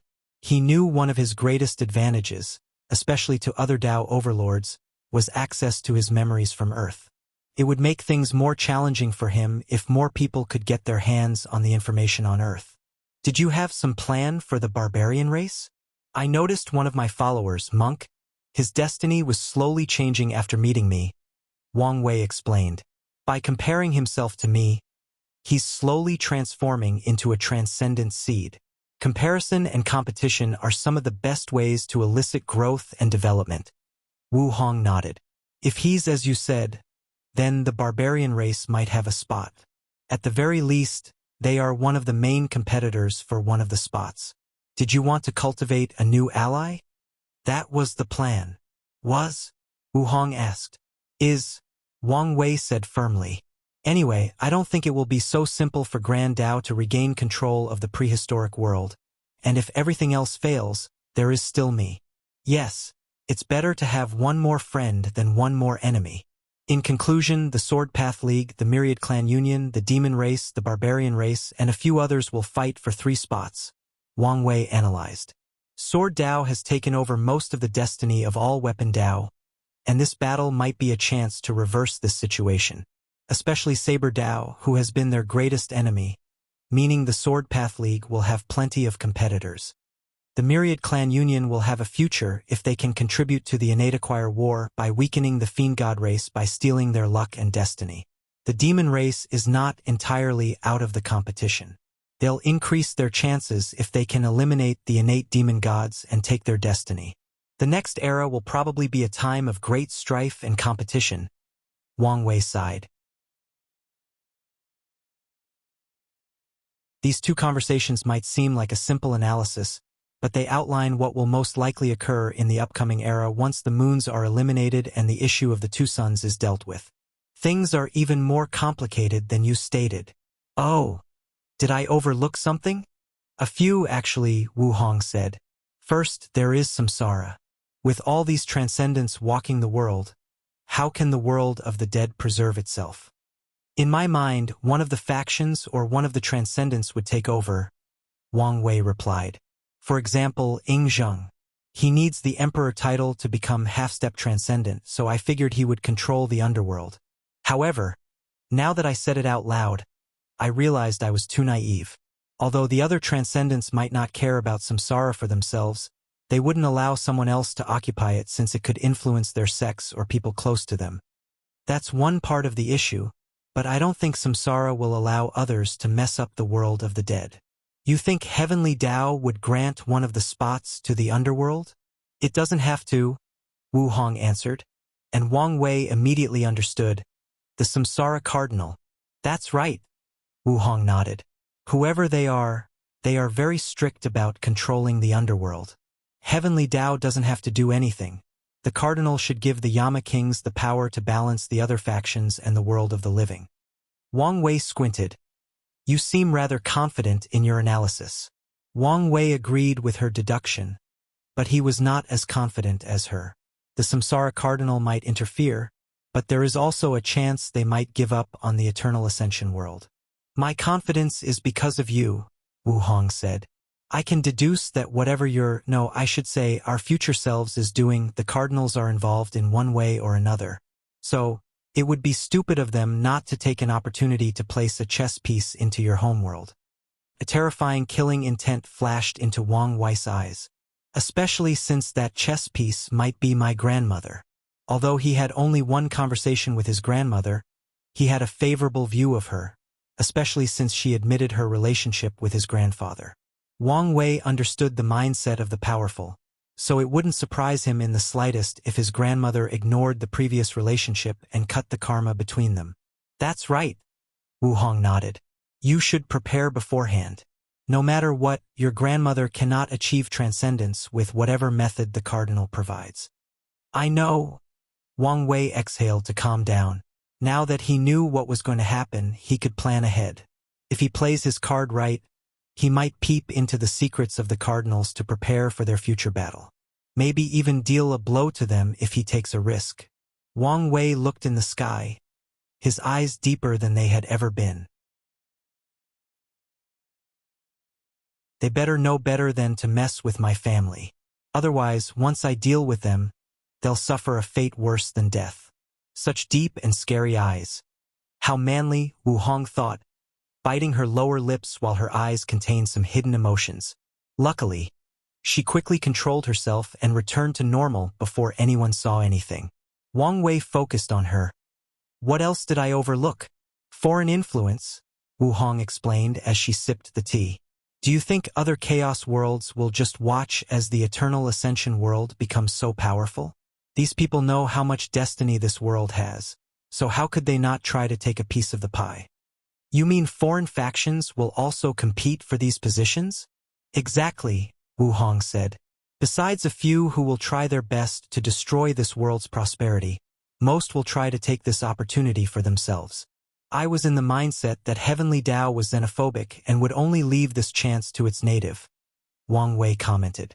However, as long as these factions are willing to change their identity to become members of the Eternal Ascension world, they won't receive much resistance from Heavenly Tao. Moreover, these people are not even the greatest variable/threat.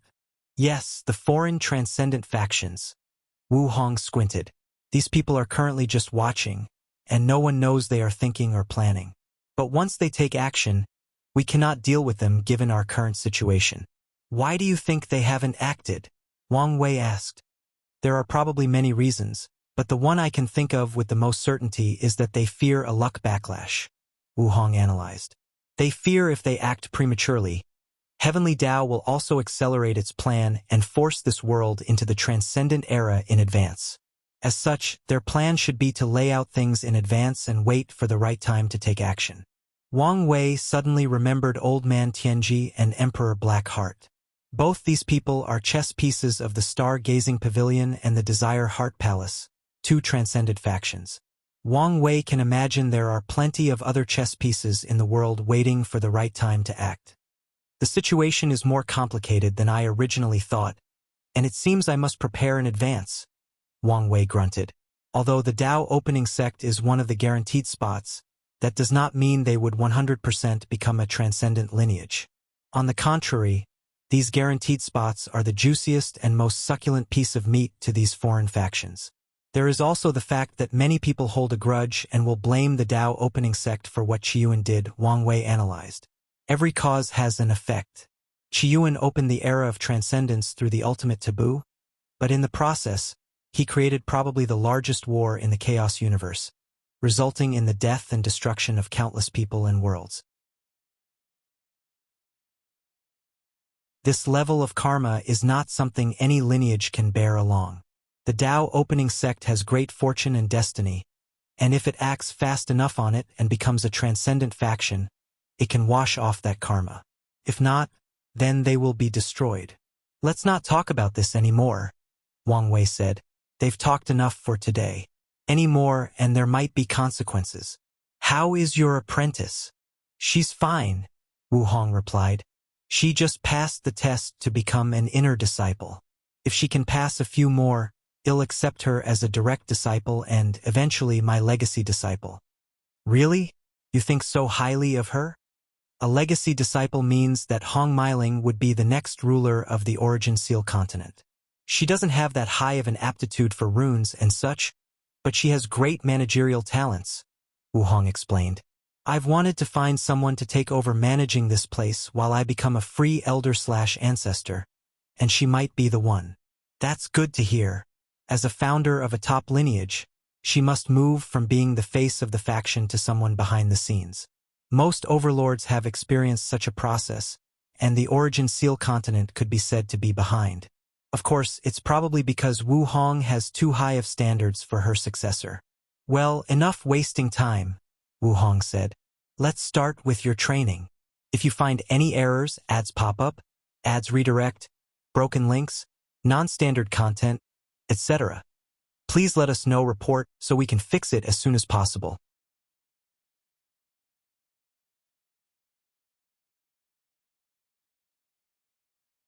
Chapter 1324. The frustrating woman. Wang Wei's lips twitched.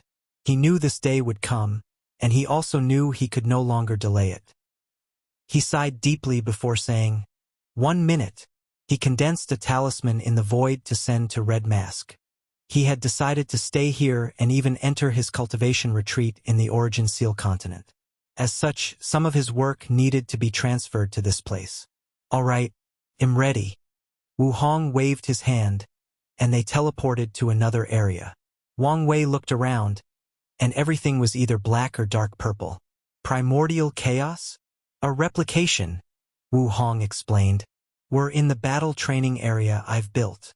This place was not the same as the primordial chaos around the Origin Seal continent, but more similar to the battle pagoda from the lower dimension. To prevent you from complaining that I bully you, my cultivation will be the same, she uttered, and her aura changed. Wu Hong's cultivation dropped to 80% Grand Tao Source, her fleshy body to the adult fiend god realm and the third heaven, and her soul was that of a paragon. Wang Wei noticed that even her willpower was the same quantity as him. Of course, despite how level the playing field looked, Wang Wei did not believe for a second he was on par with her. After all, Wu Hong's comprehension of the Tao had reached the end, and she still had all her fighting experience. So, the battle would never be fair unless she sealed these memories. However, that was unnecessary since such an act would defeat the purpose of this training. "Are you ready?" she asked, and Wang Wei nodded. "Then, let's start."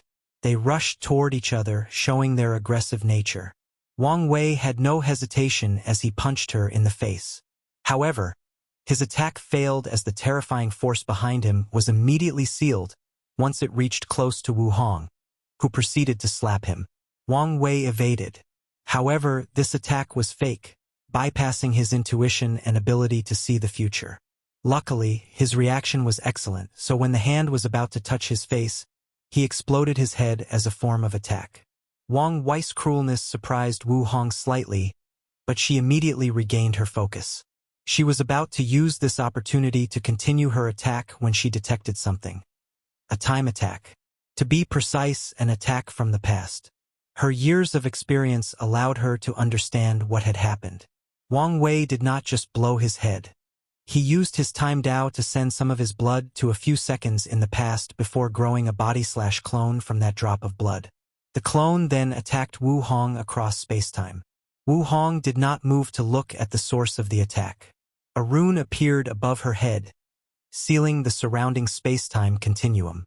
However, her previous momentum was gone, and Wang Wei had enough time to regrow his head, or so he thought. As soon as his head regenerated, he discovered a terrifying curse inside his body. When did he get cursed? It did not take him long to figure it out, the blood clone. He did not know when, but Wu Hong had used that clone from the past as a medium to curse him. He reacted by using his Yin-Yang Tao to change the curse into a benediction. Of course, his primary problem is not the curse but the subtle true will inside. If not for that power, his natural immunity would have eliminated that curse on its own. While Wang Wei was dealing with internal troubles, he still had external problems as well. Wu Hong suddenly appeared before him, and her body moved like a graceful swan as she used a somersault kick. Wang Wei crossed his arms to block, but as soon as he came into contact with her, he found his terrifying strength and resilience drastically weakening. Crack! The bones in his arms, which were powerful enough to serve as pillars to hold together an entire world bigger than the lower dimension, cracked under the force of that kick. Her true will application is even better than mine, Wang Wei thought. He tried his best to prevent Wu Hong's true will from entering his body and permanently injuring him. Wu Hong's attack was a two-hit kicking combo, so she followed it with a second kick. However, Wang Wei knew he could not block that second attack, so he opened his mouth to blow. Fated Destruction, Wind of Annihilation. With this attack, Wang Wei not only used his Fate Tao to utilize Destruction Tao, he also included a bit of Destruction Tao from his Sub-Tao. A terrifying black wind with the power to reduce everything to ash emanated from his mouth. Sadly, it was useless. The black wind extinguished itself once it reached Wu Hong's foot. Luckily, Wang Wei never planned for this attack to work. The black wind's primary purpose was to distract his opponent, and the other was to tear apart the surrounding void, allowing him to teleport away from that devastating kick. It also bought him more than enough time to regenerate his bones. What an annoying person to fight, Wang Wei complained as he teleported about 30 light-years away. She builds a perfect domain around her with her sealing Tao. Anything that comes close will be instantly sealed without her even having to act. As Wang Wei was analyzing how to deal with the situation, his face suddenly changed. His body was immobile. Damn it, I was played. The curse inside his body was a seal disguised as a curse. While he was distracted removing the curse, the seal had already taken root. The worst part is the seal target essence, Qi and spirit. Wang Wei's body was now useless. The energies inside his body had shut down, including his soul power, and even his mind had difficulty working. Wu Hong had a smirk on her face as she realized her plan had worked. She waved her hand to manifest a colossal hand composed of runes. Wang Wei knew he would immediately lose if that attack landed, but it seemed that there was nothing he could do. This is not fair, Wang Wei screamed in his mind. That hand contained a seal for all his Daos and all his techniques. If Wu Hong had not known him intimately, how could she have created such a seal? I know what you're thinking, but I did not create the seal based on previous knowledge about you, she explained. Instead, it's based on information I've gathered since this battle started. As for how I gather so much information in such a short period, well, I'll tell you after I beat you. Wang Wei was unwilling. The battle hadn't started for 5 minutes, and he was about to lose. He couldn't accept that. Whether it was for his pride as a man or as a mighty warrior, he would not accept such a result. Defeat is fine. He expected to be defeated. However, he could not be beaten in such a disgraceful manner. Countless thoughts flashed in his mind, deducing a plan for the situation. Then, at the last moment before the palm hit him, Wang Wei's body released a terrifying aura, followed by bleeding in all orifices. He moved his hand and punched the big hand into oblivion. Fate mimicry. Ji Lanfang, a picture of a slovenly dressed young swordsman with a wine gourd, appeared above Wang Wei before fusing with him. His aura then changed from a supreme being who plays with fate on a whim to an almighty that embodies the concept of absolute speed. Wang Wei's tattered and bloody body appeared before Wu Hong and punched. An exploding sound echoed in the void, followed by her right hand exploding. Wang Wei was so fast that even her potent and passive domain could not react in time to seal his strength. However, her eyes were calm. Interesting. He knew he could not defeat me with his existing techniques, so he created one, she calmly analyzed. He created a method to use his essence, qi, and spirit flower as a boost. Previously, Wang Wei only used the abilities of these flowers, but now he was using them themselves to boost his essence, qi, and spirit. Of course, the consequence of this technique is these flowers will enter a state of withering afterward and will need resources before they can return to normal and use their abilities. Wang Wei raised his hand for a second punch, but he immediately discovered, to his horror, his speed was dramatically slower than before. She sealed my speed? When? How? Divination revealed the answer. She used the karma of him destroying her arms to seal his speed. With a thought, Wang Wei removed that karmic connection. Sadly, this was more than enough time for Wu Hong. She teleported away from him while building a domain around her with countless methods to seal his speed. Wang Wei's lips twitched as he noticed more than 100 million different methods of sealing his speed, and those were the ones he could recognize. Has anyone ever told you that fighting you is frustrating? Wang Wei complained. I've built a reputation for that, Wu Hong calmly replied. All those battle maniacs don't want to fight me despite my well-known strength due to how frustrating it is to fight me, she proudly explained. Come on, she continued. This is just the warm-up. If you find any errors, ads pop up, ads redirect, broken links, non-standard content, etc., please let us know, report, so we can fix it as soon as possible.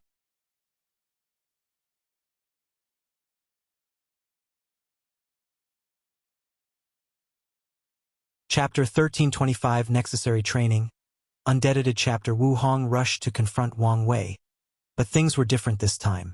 She did not use her sealing Dao, facing him in a pure fleshly body battle. Although Wang Wei did not know her exact intention, he also followed her. These two clashed purely using their flesh. Each strike causes intense destructive waves to the surrounding primordial chaos. Wang Wei observed while fighting, and he realized Wu Hong's control over her body was higher than his. She had reached the true heavenly Dao control in his force control skill. No, it should be close to the true heavenly Dao control, he analyzed. The best way to describe her level is based on heavenly Daos, divided based on their world. Source Chaos World's true heavenly Dao is half-step transcendent, so their control of laws or Daos is on another level. However, it's different for normal Chaos Worlds. Wu Hong's level of control should be similar to the true heavenly Dao of a normal Chaos World. Moreover, she has reached a peak at that level. As long as she takes a step into the Transcendent realm, she'll get that level of control. Is it possible to achieve half-step Transcendent by attaining a higher level of control? For example, if a paragon's control of the law reaches the level of a source chaos world's true heavenly Tao.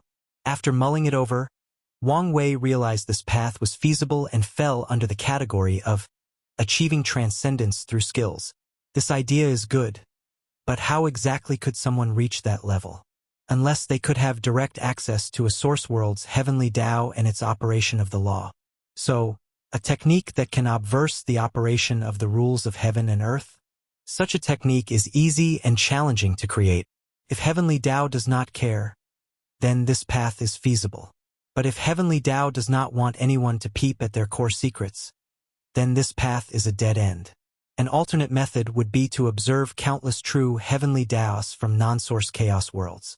Depending on the world, any paragon can overwhelm the heavenly Tao of a non-source chaos worlds, meaning this approach is more feasible. However, the chances of success are lower, and it also takes a lot of time to deduce how the source world's true heavenly Tao operates from observing the non-source world's true heavenly Tao. You're distracted, Wu Hong suddenly said before she punched Wang Wei into oblivion. Damn it! Why is your body so strong? Wang Wei complained as he regenerated. What body-refining technique did you cultivate? Heaven and earth body. The body ancestors technique? That's right. When I was in the divine body realm, I found one of the prototypes he left in the world as a fortunate encounter and completed it with my seal Tao, Wu Hong explained. Doesn't that thing require using worlds to cultivate?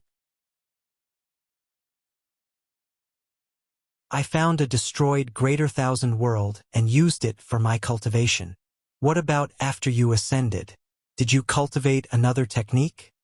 There was no need, Wu Hong explained. This place has countless destroyed worlds and dimensions for me to use. I only need to seal them into my body and use them to temper my flesh. Later, after becoming a paragon and traveling through primordial chaos, I found a chaos world that had just been born and absorbed it. How come you seem luckier than me? Wang Wei complained. You may be the son of fate, but am the darling of luck, Wu Hong proudly sneered. Wang Wei wanted to complain. Although he has abundant luck, he rarely has any extraordinary fortunate encounters, and that's because his luck manifests in the form of his background, the Tao opening sect. Most of the rare things he needed for cultivation can be acquired by asking his sect. That's why he appeared less lucky than Wu Hong. Meanwhile, she had to start from scratch to build a lineage like the Origin Seal continent. She needed these fortunate encounters. Enough with the chit-chat, Wu Hong said with a severe expression. Do you know how many flaws you have as a fighter? It can't be that bad. Wang Wei defended himself. Let me list a few, Wu Hong said. Let's start with the environment. I'm sure you've learned to use the environment in battles. Do you think such logic no longer applies to you with your current strength? Wang Wei listened carefully. Primordial chaos is a potent power with many utilization, Wu Hong continued. It has an excellent effect on the essence, so most top inextinguishable paragons will create techniques that allow them to passively temper their bodies while fighting. In other words, the longer the fight lasts, and the more they fight, the stronger they become. Even the ones who have reached the peak of their realm and can no longer improve will use these techniques to give them small boosts in stats. And that's just one of the many applications. At that level, our body has infinite stamina, unless outside forces interfered. So, if you meet someone who can weaken your body and reduce your stamina, primordial chaos is the best source to replenish yourself. High concentration of primordial chaos can affect the use of the Grand Tao source, similar to how immense chi from the source chi space can do the same. Fiend gods are masters of this technique, so you need to learn to use it and how to deal with such a method. Wang Wei nodded while also smiling wryly. I understand what you mean, but you should also understand. I know your cultivation is low, and you haven't even entered primordial chaos before, Wu Hong said. But you should understand that your destiny means a lot of trouble awaits you. There is no telling when you'll be forced into an unprepared situation. You're right. Next, it's a certain mindset regarding battle, Wu Hong continued. It's best if I demonstrate. She rushed forward and started a hand-to-hand fight with Wang Wei. Midway through their confrontation, her arms suddenly grew from Wu Hong and punched Wang Wei's ribs. He reacted by creating a field around his body as defense, barely blocking the 4 terrifying punches. However, a weird scorpion tail grew from Wu Hong's back and pieced his defense. As Wang Wei was about to defend again, her hair suddenly grew long and captured him. "We are inhumans, meaning battles are not limited by our human form," Wu Hong warned. "Every part of our body is a weapon. I once defeated a paragon with spit. Once she least expected it, I turned my spit into the most corrosive substance between heaven and earth, and it melted her body and soul." Wang Wei was speechless. It was one thing to lose to someone but another to lose to their spit. This kind of humiliation, he wondered how that paragon felt once she revived. "Don't think this is weird," Wu Hong continued. "When you fight fiend gods, you'll realize what it means to fight weird and inhumane humanoid creatures. I was almost killed by a fiend god whose beard was cultivated by violent spatial energy. He took advantage of my ignorance to release a storm of extremely sharp spatial energy from his beard that almost sent me to limbo." "I'll keep that in mind," Wang Wei nodded. "How many Paragon's artifacts do you have?" Wu Hong suddenly asked. "None," Wang Wei replied, giving her a strange look. "Well, that's the problem," she added. "In the Paragon realm, your soul is powerful enough to control many weapons, meaning you cannot rely only on your Proving Tao artifact. In fact, most Paragons will refine powerful one-time use Paragon artifacts as their trump card." "One-time use." "Yes, they sacrificed the longevity of the artifact for extreme power." Wu Hong nodded. "In other words, wealth contributes to how powerful a Paragon is?" Wang Wei sighed. "Yes, that's why most Paragons are from a faction or build their own to help them amass wealth." Wu Hong nodded. "You need to learn or create your own artifact controlling technique. Although your Tao is not enough, your soul meets the requirement." "Can I see your collection?" "You can find them in the library," Wu Hong replied. "Good. Any other flaws?" "We're just starting," Wu Hong sneered. "I noticed you heavily favored using your fist over your legs when fighting. Such a mindset will limit your variety of attacks and make you predictable." "Speaking of predictability, you overthink too much," Wu Hong continued. "You like to analyze and plan 3 to 5 steps ahead of your opponent. Is there something wrong with that? In 99% of battles, such approach is the best. However, what happens when you meet an opponent who is better at predicting your move?" Wang Wei wanted to say something arrogant that no one would be better than him in that area when he remembered the person before him was indeed better. In this short confrontation, Wu Hong was indeed always one step ahead of his predictions. "Intuition," Wang Wei uttered. "That's right. You need to learn to switch between analysis fighting mode and pure instinct fighting mode." "I understand. Now for your greatest weakness, your soul." "Are you serious?" Wu Hong shook her head in disappointment. "Haven't you realized I've been reading your mind throughout this entire fight?" Wang Wei's face became ugly. "You're so used to not worrying about your soul in battle that when you meet an expert like me, you become useless." "But I've trained my soul," Wang Wei said, trying to save some face. "Yes, but only against people weaker than you," Wu Hong explained. "You've never faced someone on the same soul level as you, let alone someone more powerful. Tell me, how much did you improve after your defeat against Di Tian?" "The greatest improvement in strength in my life." "Exactly. Without an opponent of a similar level for soul battles, how did you expect yourself to have any form of achievement?" In Wu Hong's eyes, Wang Wei's soul accomplishments are good, but that's it.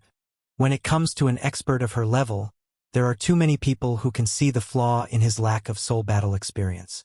If you find any errors, ads pop up, ads redirect, broken links, non-standard content, etc., please let us know report so we can fix it as soon as possible.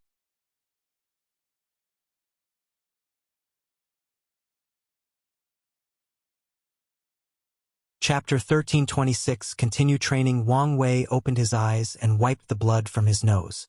"Is this what it feels like to experience social death?" He wanted nothing more than to crawl into a wall and hide, which says a lot, given his thick skin. Unfortunately, there was nothing he could do about it. He failed the illusion again. All his life, he had never feared any mental or illusion attacks, no matter how intricate they were. However, today he had the biggest wake-up call of his life. Wu Hong played with his mind like a toddler facing an adult. His so-called paragon soul or terrifying willpower means nothing to someone so adept at wielding the mind and knew to consider his willpower when manipulating him. "Don't beat yourself," Wu Hong said. "Now that you know your weakness, you can compensate for it. Plus, you've been improving at an alarming rate." She was worried that Wang Wei had already formed certain habits so that it would be difficult for him to adapt and learn new ways to fight with the soul. However, it seems she worried for nothing. His mind was as flexible as young people's, allowing him to change and evolve to improve. "Let's continue," Wang Wei said. This training not only allowed him to train his soul battle technique, but it was also an excellent way of cultivating his soul subdao. "Since you've made such rapid improvement, let's increase the difficulty," Wu Hong suggested. "Think of a number between 10,000 to 1,000,000. Try to prevent me from getting into your thoughts while resisting the illusion." Good. The two started to fight physically while secretly battling mentally. Wang Wei applied everything he learned so far, pushing his spirit particles to the limit. Wu Hong showed him her soul, which was also unique as its main composition was 129,600 unique runes. Wang Wei learned from her and created a soul defense technique that combined his 269 trillion spirit particles into a group of 129,600, imitating her ability. As they were fighting, Wang Wei watched as Wu Hong slapped him with a seal of death in her palms and prepared to react. However, his spirit particles released a golden light, allowing him to break from the illusion.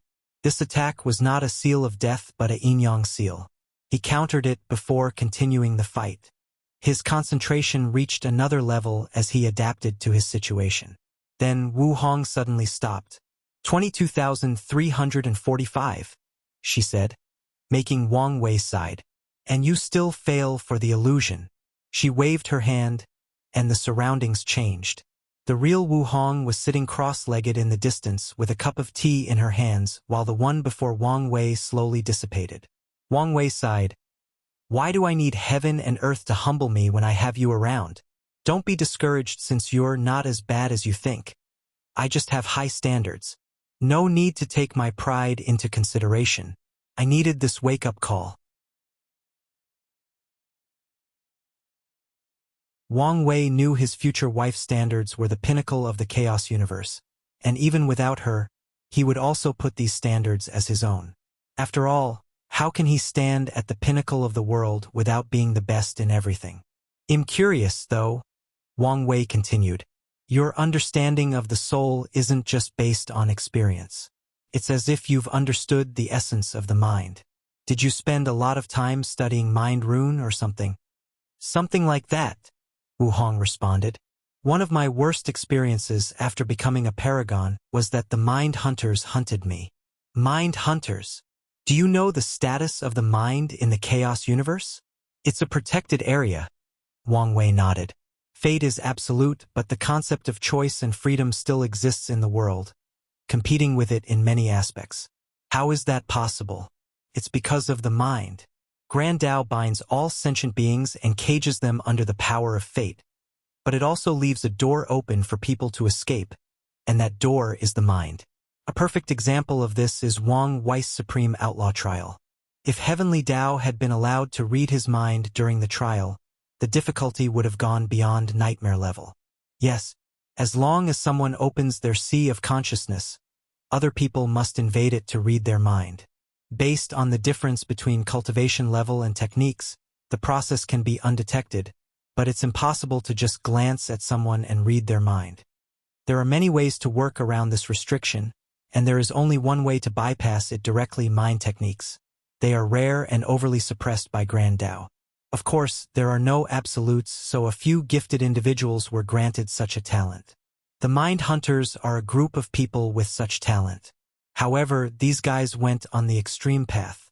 Their cultivation techniques turned them into an ugly, invisible creature that feeds on the mind of powerhouses. A cold light flashed in Wu Hong's eyes. A nest of them targeted me, and they hunted me down for more than 10 yuan epochs. In the process of eradicating them, I became an expert in the soul and mind. Mind hunters, huh? Such a group should either be turned into pawns or eradicated from existence. Wang Wei commented. Most worlds feel the same, so these guys do not dare publicly show their faces. As far as she knows, there are no chaos worlds openly ruled by the mind hunters, nor are there any places where they can exist peacefully without anyone trying to kill them. All right, let's continue, Wang Wei said. Hold on, let's change things a little, Wu Hong said. They've been fighting for over 100,000 years inside this formation, so she wanted to focus on another aspect of the training. Anyway, this training arc will take a long time. She waved her hand, and 20 more people appeared around her. Wang Wei looked at these people with curiosity. Their aura indicated they were all in the peak of the Empyrean realm, and Wang Wei had a feeling that each of them, individually, was a threat to him. One of the greatest threats to people like me and you is jealousy, Wu Hong said. People fear and envy our talent, and when you add interest into the occasion, it is a recipe for disaster.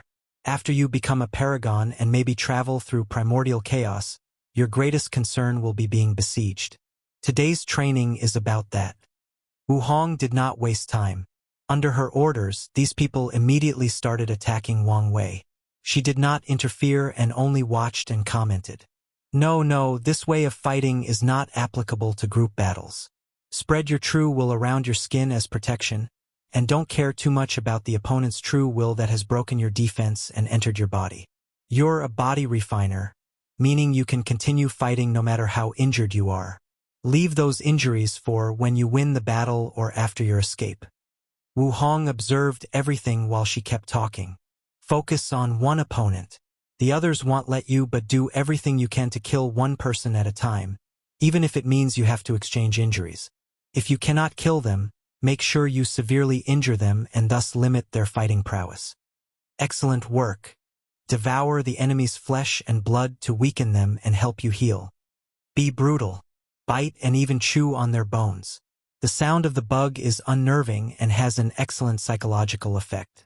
Such ferocity and brutality can have some deterrence effects and reduce their fighting abilities by a few %. Remember, you are fighting for your life, so everything goes to ensure your survival. Do you now see the benefits of having multiple Paragon artifacts? You wouldn't have suffered that terrible blow without a defensive weapon. No, the worst thing you can do is use clone techniques. Most powerhouses are arrogant, and their minds are conditioned to rely on themselves, so they will not use clone techniques. But if you do, you'll remind them. The enemies are 20 and you are alone. When everybody uses clone techniques, wouldn't you be overwhelmed? Didn't you just learn about soul and mind techniques? Play with their mind and emotions, make them crumble from within. You see that guy that just revived himself?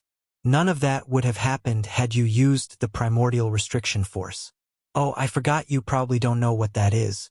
It's the high-end version of no-life talisman.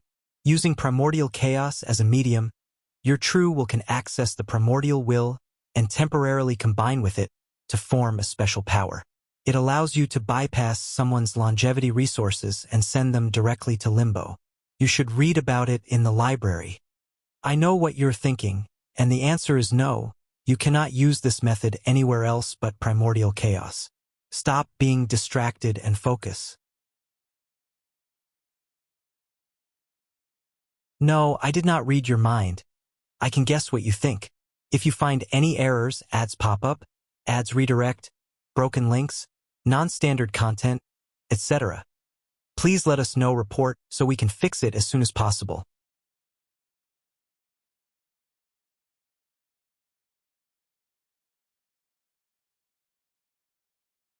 Chapter 1327. End of training. Wang Wei opened his eyes and exhaled. His injuries had healed, and he was back to his peak fighting state. Being surrounded was indeed a different type of battle, and he learned a lot. Back in the lower dimension, He did not care if people surrounded him since he was so powerful that he could slaughter the entire dimension if everyone tried to kill him together. The only experience he had with this kind of battle was when he faced Old Man Nether and all his creation lifeforms, and he suffered due to the sheer amount of opponents. But that experience paled compared to this battle since he was now facing a team of elite cultivators. Wang Wei looked at Wu Hong. "What's next?" "Well, do it again," she replied. "But this time, your opponent will work together and use formation." Wang Wei immediately became serious. The previous battle was already challenging, but if those people worked together and were perfectly in sync, the difficulty level would have more than tripled. All right. Wang Wei then experienced another challenging battle, and this time he truly felt like he was fighting multiple opponents, but simultaneously he was fighting only one. With these people perfectly working together, he could not use specific tactics like killing one person at all costs, and that's because every time he's about to succeed, these people will share vitality with that person and return them to their peak health. Luckily, Wang Wei had his methods without Wu Hong having to remind him.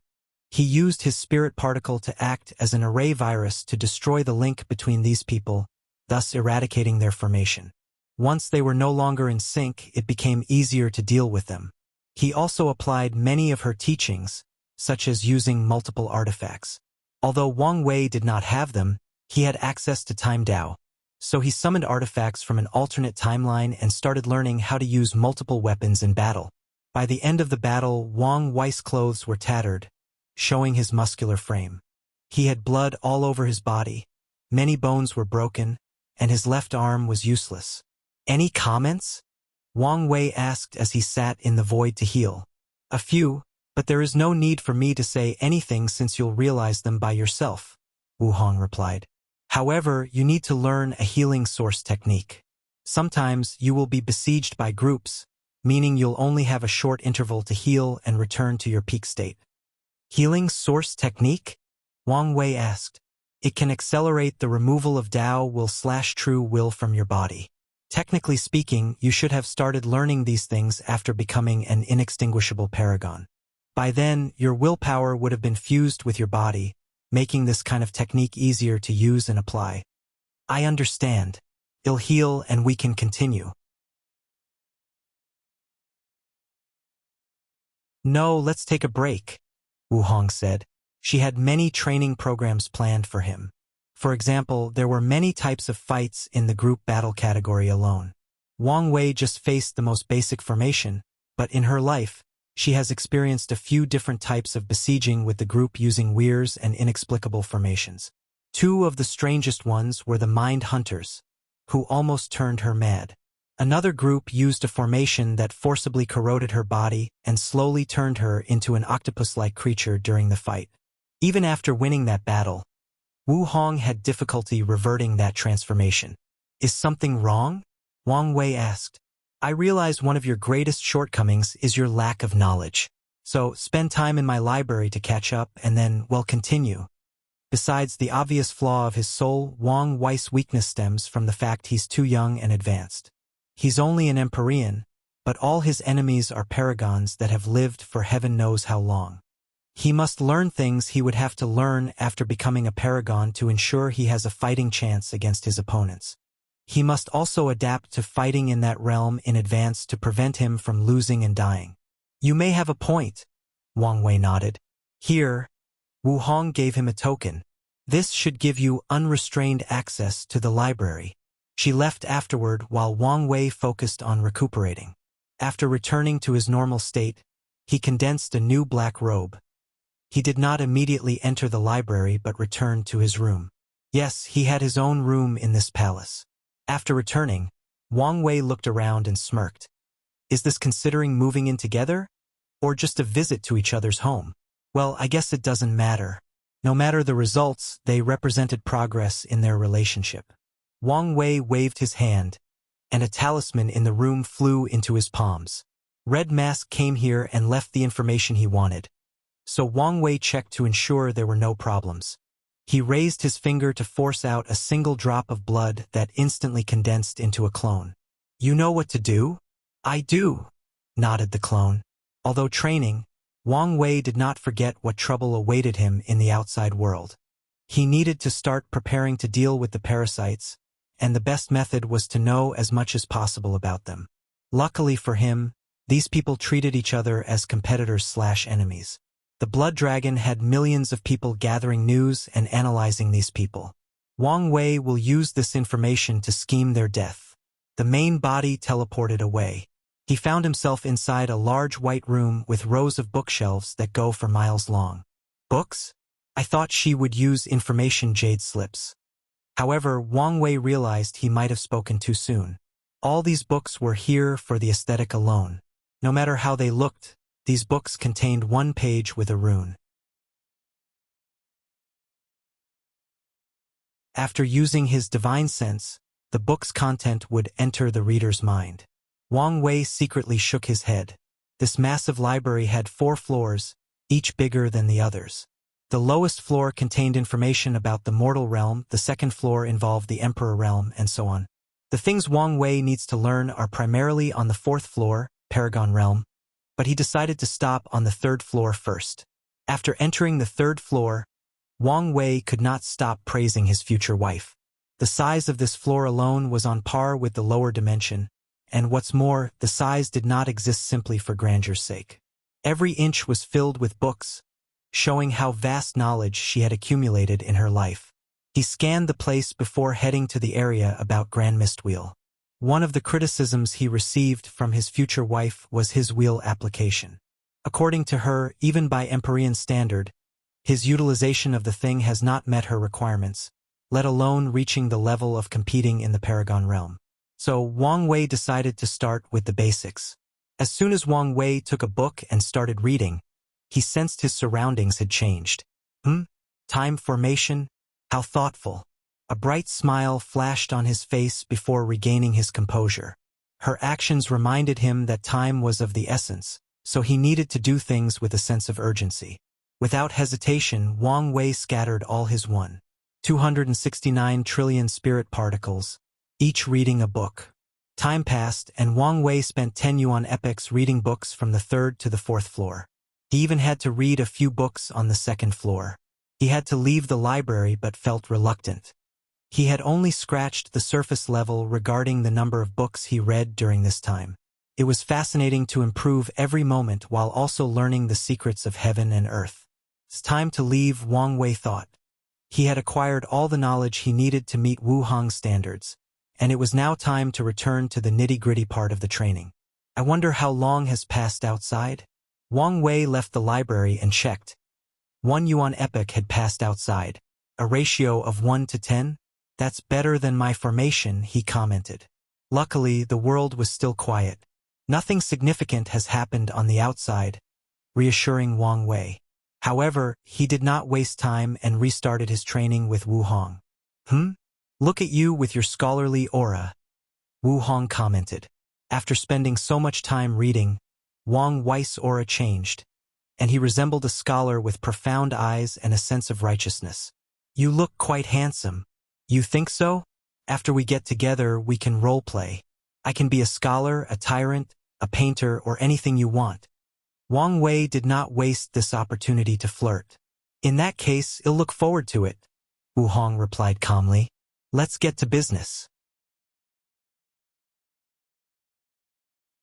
The two started their training, and another 2 yuan epochs passed outside, which meant 20 yuan epochs of non-stop fighting and training. The world remained quiet, but everyone could feel a rising tension in the air. In the meantime, Wang Wei had completed his training. Was he able to beat Wu Hong? No, but he reached the point she could not beat him in the same realm with the same stats. Unfortunately, she would cheat every time he got cocky and secretly increase her cultivation to beat him up. If you find any errors, ads pop up, ads redirect, broken links, non-standard content, etc., please let us know report so we can fix it as soon as possible.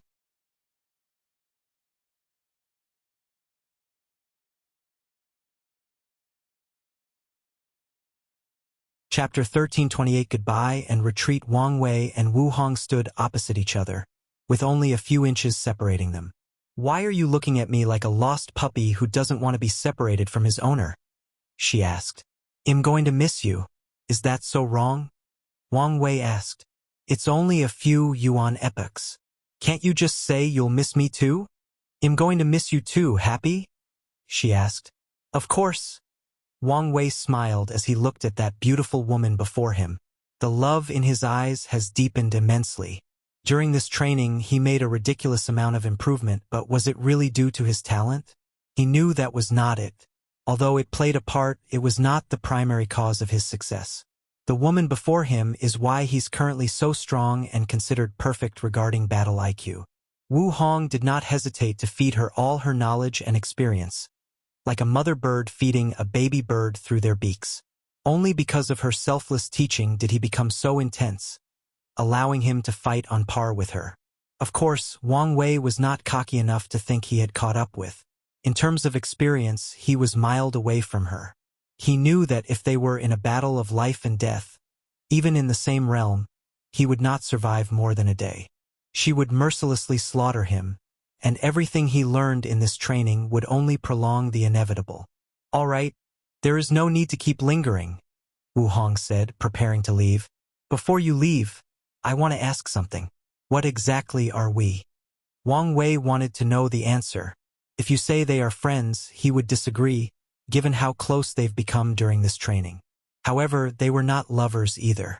Although he's seen her body during their training when their clothes were destroyed, the most intimate gesture they've made was holding hands and a kiss on the cheek after he won a bet. Wu Hong did not immediately answer this question but instead started arranging his hair. There is no need to define our relationship. We have plenty of time to figure it out. Wang Wei glanced at her strangely. Back on Earth, he often used a VPN to browse through other countries' internet, social media, and so on, and he once read an article about something called a situationship. Unfortunately, that word might be the best way to describe their relationship. All right, I'm leaving, she said before kissing him on the cheeks. You can access this place as you wish. If you're in trouble, just come here and activate the formations. Even if all 7 of them work together, they can't break my array. So, take care of yourself and don't die. After saying those words, she did not wait for his response and flew away. Wang Wei suddenly yelled, If I did, I mean true death, will you do everything possible to revive me? Don't die, and you won't have to find out. Yeah, she'll definitely revive me, Wang Wei muttered with a smirk. Then he sighed, I hope she's all right. Although he was 99% sure there were no problems with her entering the dark truth, the remaining 1% of uncertainty still nagged him. He knew there was no point in worrying, so he focused on his own affairs. Although the world was peaceful, everyone could feel this was the calm before the storm. Wang Wei did not know how much time he had, but he knew it was not much, so he needed to hurry. He needed to accomplish a few things before the significant change in the world occurred. Otherwise, he'll be grossly unprepared for the upcoming chaos. Wang Wei's first destination was the clone in charge of planning the downfall of the remaining moons. How are things going? Wang Wei asked the clone. Good, the clone responded. I've created character models for all the remaining moons, and based on their personality, history, and mindset, I've devised a few plans to eliminate them. However, I'm not satisfied with the probability of success yet. What numbers are you working with? 10% chance for Time Eater, 40% chance of success for the others, and for the one I've specifically targeted, it's a 60% chance. Those are low numbers. Wang Wei frowned. Why are they so low? Do you need more time? More information? Time is not much of an issue, the clone explained. Information is a problem for Time Eater. Unlike the others, the information about him is superficial, almost fabricated. In fact, he's the outlier why the other's success rate was so low. Yes, even with that plan, the clone nodded. That, and there is a high chance the Taoist son will no longer be hands-off. My calculations tell me he may want these people alive for a reason, and he won't let them die so easily. Let me see your plan. Wang Wei received the clone's memories and took a moment to digest everything. There was nothing wrong with it, and Wang Wei himself couldn't do it any better. So, he took a moment to ponder how he could increase his success. We need to change our mindset a little, he stated.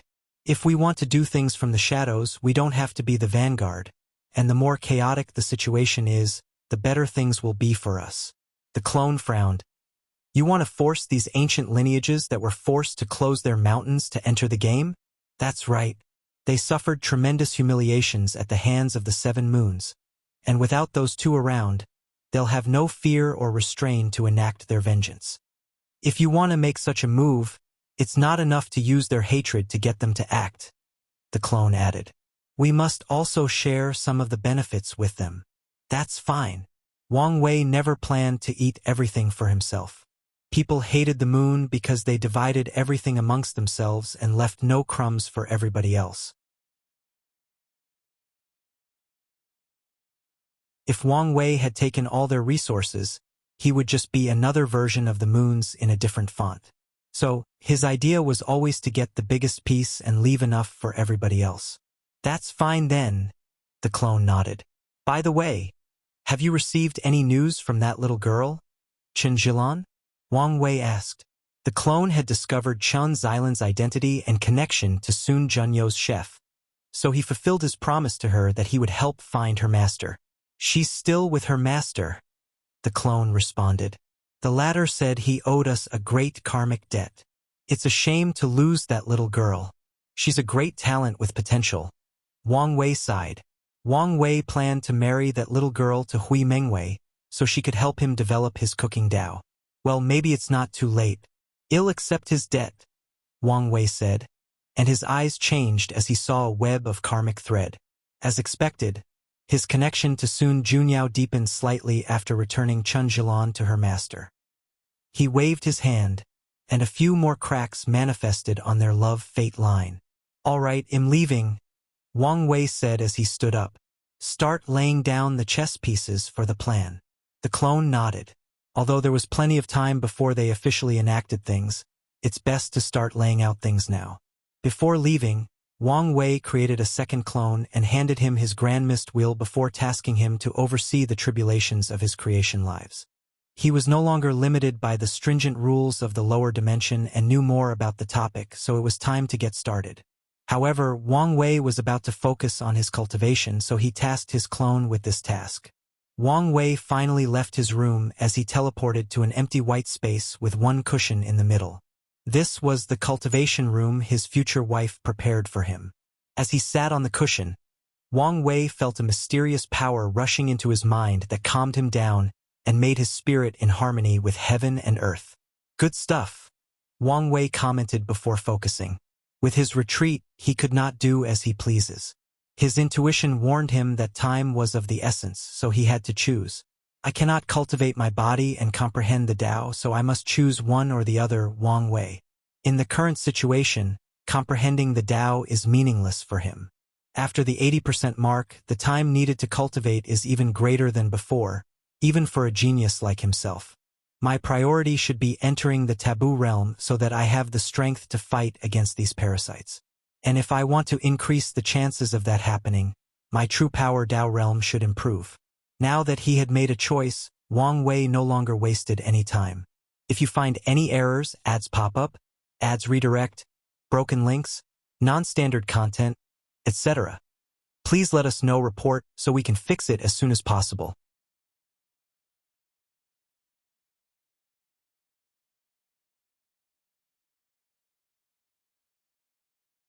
Chapter 1329 Sixth Flesh Tribulation. Wang Wei had already reached the peak of the third heaven, so he only needed to focus on his body-will fusion.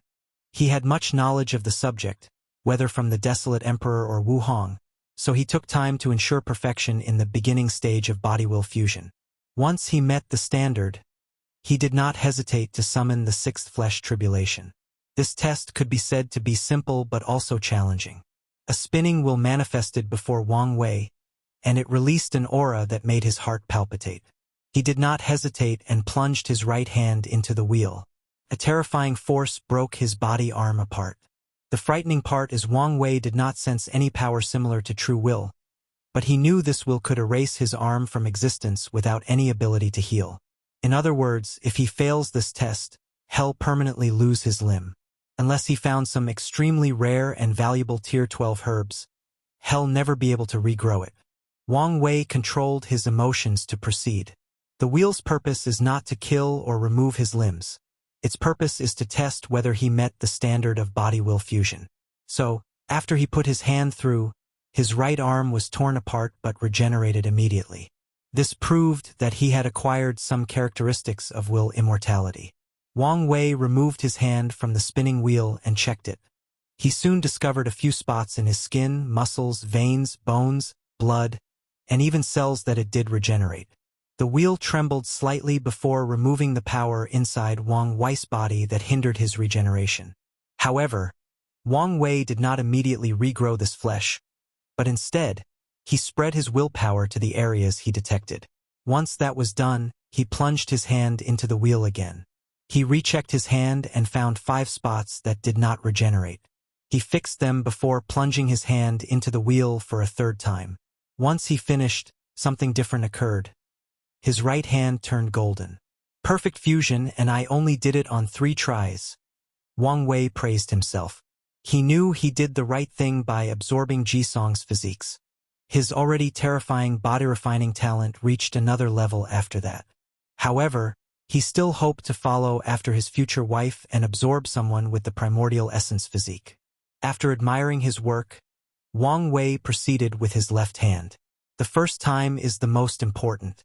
If it fails, it means he will lose all his limbs. Afterward, all cultivators will have a few tries to correct their errors and achieve a perfect fusion. The more talented a person is, the more tries they have. The irony is that most gifted individuals usually do not need many opportunities. Sadly, the wheel or its creator Grand Tao does not care. Someone like Wang Wei can have at least 100 tries to perfect his fusion as long as he meets the requirements after the first attempt. Meanwhile, ordinary geniuses will have 10 to 50 tries, and non-talented people will have less than 10 attempts. After perfecting his left hand, Wang Wei felt the barrier in his cultivation disappearing. Without much effort, he broke through the 4th heaven. He took the primordial essence blessing pill and swallowed it. A terrifying power burst into his body, rapidly increasing his physical bonus stats. Wang Wei was delighted. He should be able to absorb this pill in a little over 2 yuan epochs, which is not long. So, he decided to take this time to temper his willpower before proceeding with the fusion. He can summon the will of nothingness with his human fiend god bloodline to temper his willpower, making the effect extraordinary. However, it was still painful and dangerous since he could be assimilated at any time.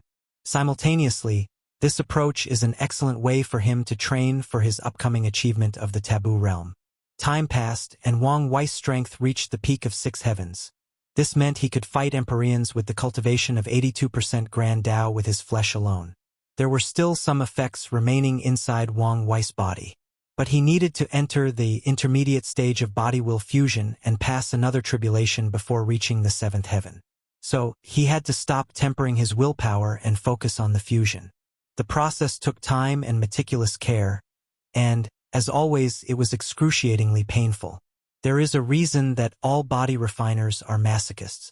Grand Tao wanted to place restrictions on this path, especially since it does not take as long to cultivate. A pure body refiner that absorbs the heaven will can become an Empyrean in less than a yuan epoch. Afterward, as long as an everlasting Empyrean is talented enough, has enough resources, can bear the pain, and has an excellent technique for tempering their willpower and fusion, they can quickly reach the next realm in slightly over 30,000 yuan epochs. Of course, it's referring to people like Wang Wei who can get their hands on things like the primordial essence blessing pill. Meanwhile, the average emperor will take 20,000 to 50,000 yuan epochs to become Empyreans, and geniuses will take a little over 10,000. If they have blessings of merit and luck like the people from Wang Wei's era, it will take even less time than that. As for the average time to become a paragon, well, things are different. The average time for people to cultivate from the lowest level of the Empyrean realm, 70%, to the peak 89%, is 250,000 yuan epochs to 500,000. Geniuses can do it in over 150,000 yuan epochs, and people with extreme talents or blessed with destiny, merit, and so on can do it in over 70,000 yuan epochs. After reaching the peak of the Empyrean realm, every cultivator must take a break. First, they must start cultivating their souls, which takes time. Then, they must find ways to increase their luck and temper their mind. Living a long life and experiencing many things is the most common method of tempering the Tao heart to prepare for the time-washing tribulation. Finally, there is the problem of the Paragon Tribulation. Most people will be stuck in the Empyrean realm, unable to progress because they fear that tribulation. Of course, in this current political era, these numbers mean nothing. Most people will take longer to cultivate because they fear being placed on a list for assassination by the parasites. For the intermediate stage tribulation, Wang Wei had to perfect his 2 legs. Once they turned golden, the remaining energy from the pill allowed him to enter the 7th heaven, and the pill effect ended. He knew his rapid progress ended, but that was relative to using the pill. Wang Wei waved his hand, and a meal appeared before him. He took one whiff and felt the strength inside his body surge. "Yeah, no matter what, I'll marry you," he muttered. He did not immediately consume this food, so he activated his essence flower ability to increase his strength. Instead, he consumed a few pills and herbs with the ability to accelerate his bloodline's growth. He took a too-long approach of bloodline growth and food cultivation to ensure he could reach the 9 heavens as soon as possible. Wang Wei took a bite of his food. Is this what the hell-suppressing elephant tastes like? His eyes were bright. Wu Hong left cards for him to describe all the dishes she left for him, and this one was from a rare innate demon god born from the underworld. The meat is soft, not chewy, and it releases softening power immensely beneficial to the soul. Wang Wei continued his training. With access to unparalleled food, the heaven-defying ability of his essence flower, and the rapid excavation of his bloodline power, his fleshly body cultivation increases at what could be described as record-breaking speed. As such, he soon reached the 9th heavens and immediately started the advanced level body-will fusion. Wang Wei had to be careful about this test since it was fatally dangerous. The target of the wheel this time around was his torso, and failure meant he would die permanently. So, Wang Wei took extra time to ensure the fusion was successful, and as a result, he achieved the golden body after his 2nd attempt. Wang Wei did not stop and continued his momentum. He swallowed a rare top-tier Empyrean pill called the Complete Vessel Pill, which had the function of helping people in the 9 heavens reach the 10th heavens at a faster rate. With this pill and his flower's ability to break the bottlenecks in body-refining cultivation, he entered the last steps in the adult fiend god realm. Wang Wei then focused on the perfect body-will fusion, whose target was his head. This part was also a death sentence during the tribulation, so Wang Wei took extra care before taking the test. He even took the fake will pill, which allowed him to preemptively test whether he met the requirement without the threat of dying. Although this pill is not 100% accurate, it's still an excellent way to measure whether someone is ready for the test. After Wang Wei perfected his head, his entire body turned golden. He now had a pseudo-will immortality. He checked his body and saw the gate of flesh. He knew as long as he opened it, he would become a paragon. However, Wang Wei resisted the urge. This was not something he could do on a whim. The gate opening process was dangerous and also required a terrifying tribulation. He would not open it until he was ready. So, he focused on something else, his sea of consciousness. After his head reached perfection, his soul was nourished and increased by another 1%, becoming par with a paragon of 95%. More importantly, his sea of consciousness was reinforced and became more solid, capable of withstanding more potent attacks. Excellent, Wang Wei thought. Now, I don't have to worry about it being destroyed due to the nothingness wheel. If you find any errors, ads pop up, ads redirect, broken links, non-standard content, etc., please let us know report so we can fix it as soon as possible.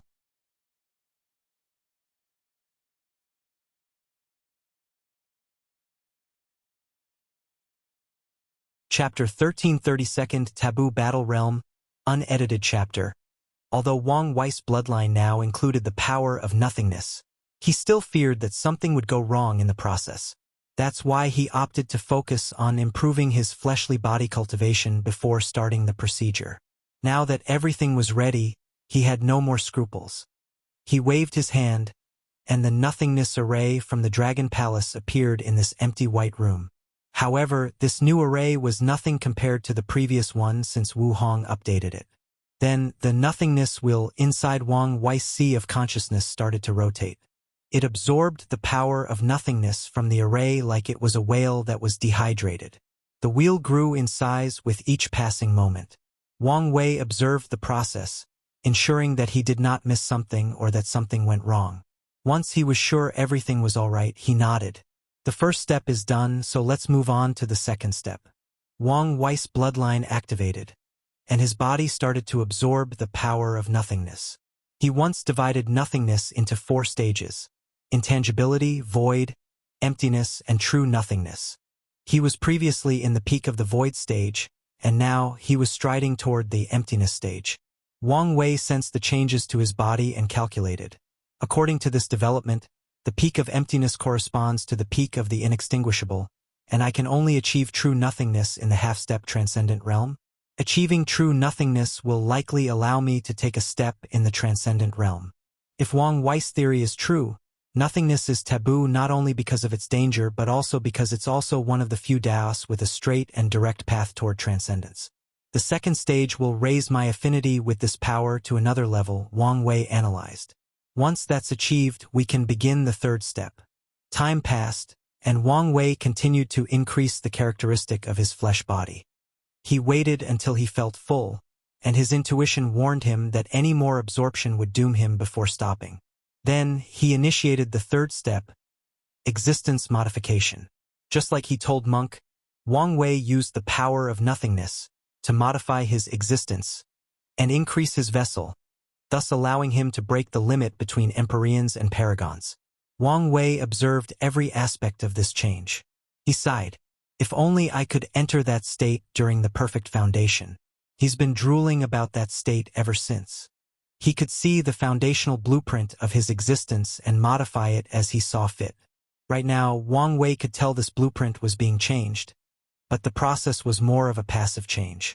Wang Wei has to rely on his intuition and feeling to guide the power of nothingness into his existence. The process would be fast, efficient, and safer if he could have direct control over the blueprint.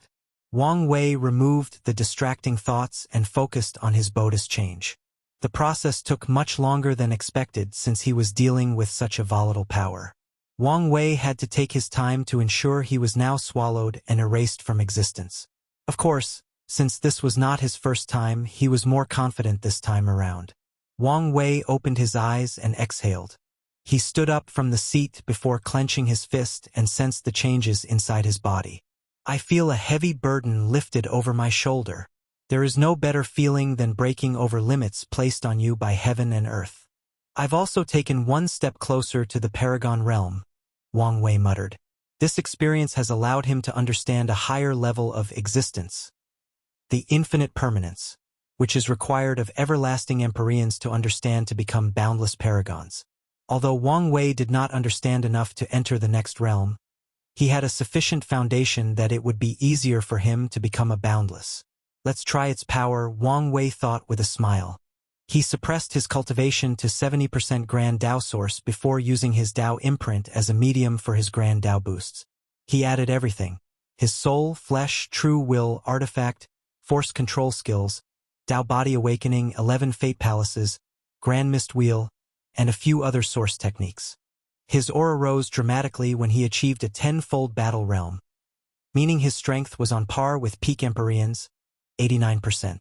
However, his aura did not stop this time. It continued to increase until its power reached that threshold, 90%. The power of a paragon, Wang Wei muttered. Although this was not the first time he wielded such power, now it belonged to him. He did not rely on foreign objects. He achieved it alone, meaning no one could take it away from him. Luckily, I had already made up for my understanding and utilization of the Dao imprint. Wang Wei realized that if his utilization of the imprint did not reach a higher level, it would have been impossible for him to achieve the Taboo battle realm.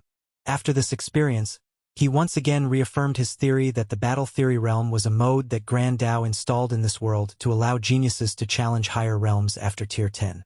Otherwise, due to the vast difference between the three immortal realms, the hierarchy of power would have been stagnant and unchallenged for eternity. Let's test my limit, Wang Wei said. He started to stack Grand Dao boosts a second time, but the starting point was different this time. He did not seal his cultivation but used his peak indestructible Empyrean cultivation as primary and his 80% Grand Dao source Qi cultivation as one of the boosts. After he added his soul and the others, his strength reached another level. 94%, and in an emergency I can fight 95% for a limited period. Wang Wei analyzed with a frown. This kind of strength is enough for most of the parasites but not enough for Time Eater. Wang Wei exhaled to calm down. He had plenty of room for further improvement, and he still has the opportunity to become a paragon soon. So, there was no need to stress himself out. His gaze penetrated this cultivation room and glanced outside. 82,000 yuan epoch has passed in the formation, meaning over 8,000 yuan epochs outside. Most of the time was spent during the transformation since he had to be extra careful. I have a feeling that the major change will occur at the 10,000 yuan epoch mark, meaning I still have about 20,000 epochs of cultivation, Wang Wei calculated. Normally, this time was not nearly enough to make a difference with my current 80% comprehension. However, I have this. He raised his hand to summon a gray orb that fluctuate with the power of fate. This was the thing he took from Old Man Tianji. With all the Dao rhymes Wang Qi sent me, I should make decent progress. Wang Wei returned to the cushion and summoned a few things to aid his cultivation, including the Bodhi tree, the peach enlightenment tree that the Sword Emperor gave him, and he absorbed all the Dao rhymes. However, this was not the end. A small orb that seemed to contain the origin seal continent inside floated before him. This orb was, of course, given to him by his future wife, and it allowed him to study all the runes or essences of the origin seal continent. After all this preparation, Wang Wei finally absorbed the fate power and started his cultivation. Another 20,000 yuan epochs passed, and he finally opened his eyes. What a terrifying power, Wang Wei sighed. His cultivation reached 86% in such a short period, and he can say for sure that the fate power was responsible for 95% of it. If not for it, the other boosts will not come close to allowing him to make such progress in such a short period. The worst part is that fate's power was heavily diluted when he took it from Old Man Tianji. Half-step transcendence, he muttered, not hiding the longing in his voice. He sighed before regrouping his focus. As he looked at his cultivation, he smiled wryly. I was so close. As long as his cultivation reached 87%, he could take a pill to instantly reach 89% without repercussions, thus entering the peak of the Empyrean realm. It's also bad timing, Wang Wei sighed. Wang Wei could feel two major events were about to happen. He knew nothing about the latter but was looking forward to the second, and that's because he sensed, through his bloodline, his father and mother were ascending soon. The world is about to enter a time of chaos, so it's really the worst time for you guys to ascend. So what should I do with them? Allow them to help me with my cause of sending them to the sect to ensure their safety? He knew his parents would prefer the former, but their strength did not allow it. So it would be best to send them to the sect. The issue is how to convince them. I'll just be blunt and tell them their current strength is a hindrance to me instead of helping.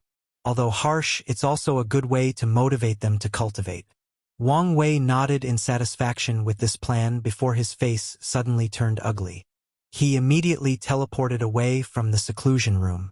If you find any errors, ads pop up, ads redirect, broken links, non-standard content, etc., please let us know report so we can fix it as soon as possible.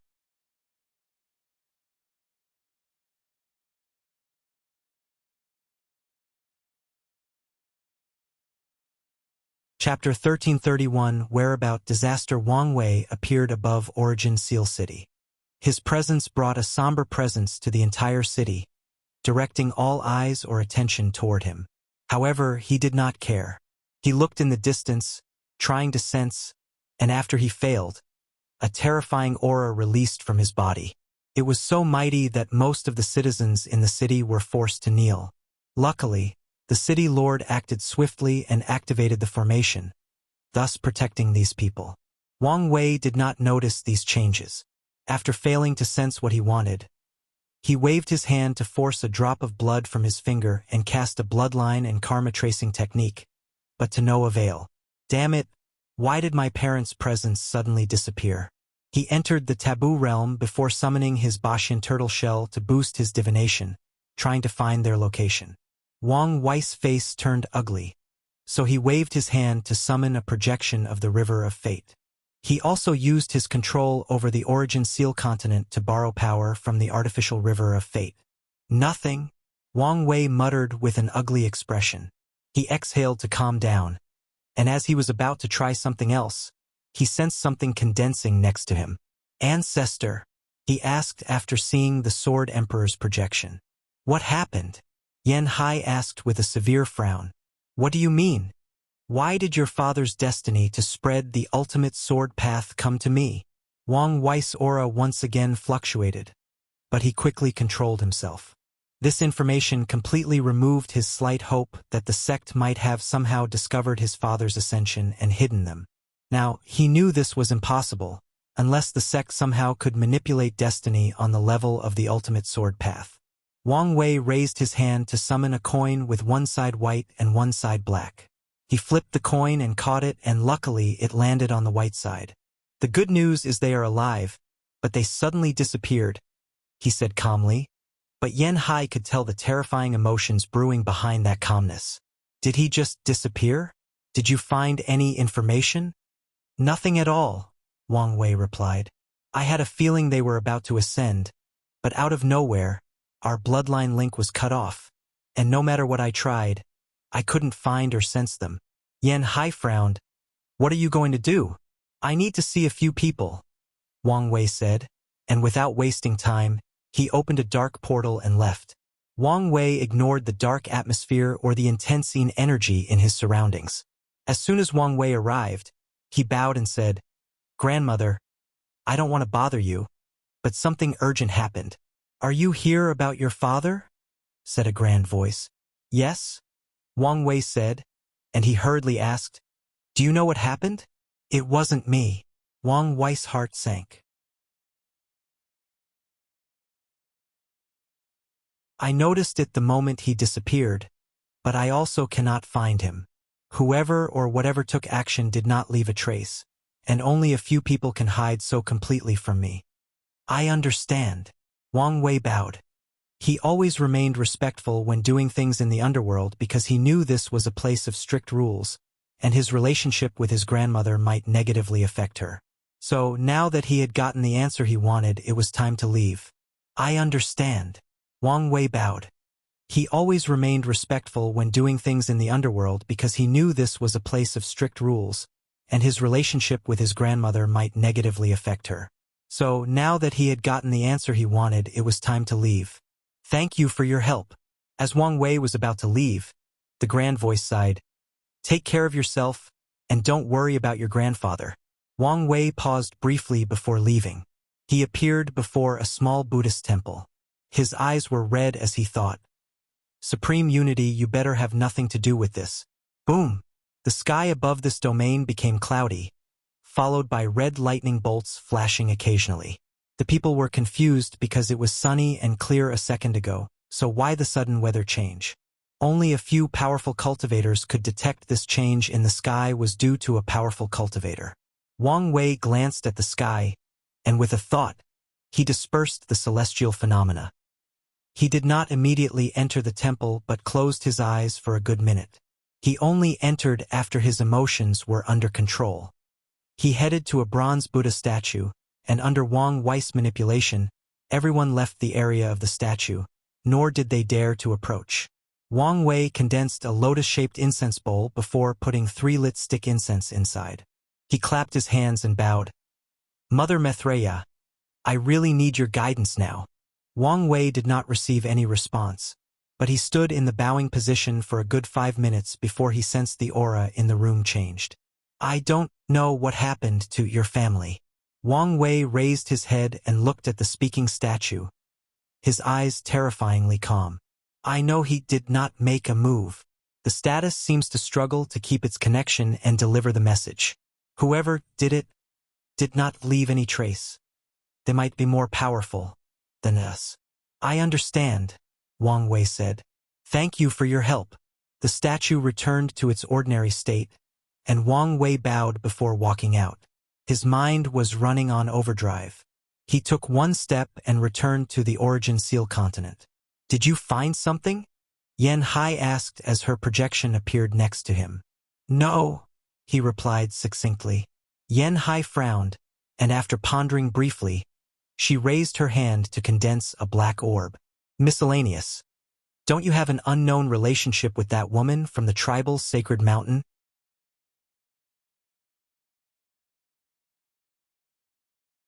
The relationship between Swayer and I is strictly platonic, a voice quickly explained. How did you know which woman I am talking about? I wasn't specific at all. Miscellaneous was immediately embarrassed, so he coughed to change the subject. Why are you asking about this? The kid's parents just disappeared. This might be the only way to find them. The kid? Oh, I see. Then, there was nothing else. Well, Yan Hai asked. It's pointless even if he tries. How do you know without even trying? She purposely hurt her existence and fell down to the Empyrean realm to escape execution. Do you think she or even the demon race would allow outsiders to see her? Maybe for others, but I'm sure she gave you a token. With it, there is still a chance. Well, you can try it, but like I said, don't have too much hope. The black orb vibrated slightly before a token manifested. How much is this going to delay my return? Miscellaneous complained. Interfering with the world of living while in limbo has certain prices, but Miscellaneous still paid it since Yan Hai asked. Wang Wei took the token. What's this for? The demon race has a rare 3-star star sage. With this token, you can ask her about your parents' whereabouts. However, as you heard, her situation is complicated. 3-star sage? Wang Wei had dealt with the race known as star sages before in the lower dimension. However, he also knew they were classified differently in the upper dimension. The best 5-star sages in the lower dimension are only 1 star here, and 3-star in this place meant the latter had access to information on par with paragons. I know what to do, Wang Wei said. Truth be told, he did not have much hope for this sage after what Mithraea said. However, he decided to try it in case of a miracle.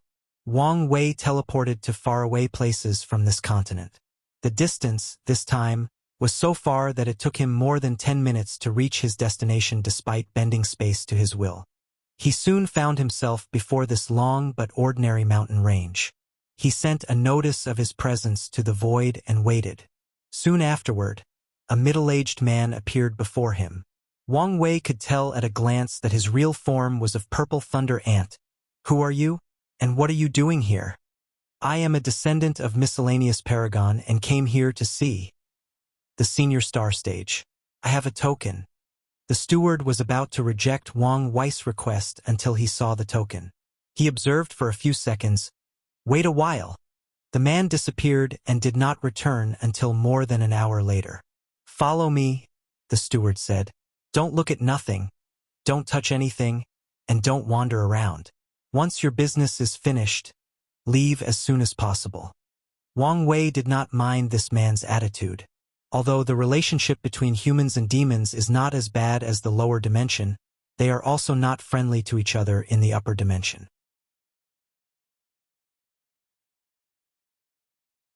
Additionally, this is a sensitive time, and the demon race does not welcome his presence. Wang Wei followed him through a portal, and he found himself in another world. He looked around, and the only way he could describe this place was that it was a mountainous world. There were mountains everywhere, countless of which reached above the clouds. He sensed many presences in these mountains, especially at the peak. This causal line? Wang Wei sensed something. Aoshin? He chose the demon race over the innate demon gods. If you find any errors, ads pop up, ads redirect, broken links, non-standard content, etc., please let us know, report, so we can fix it as soon as possible.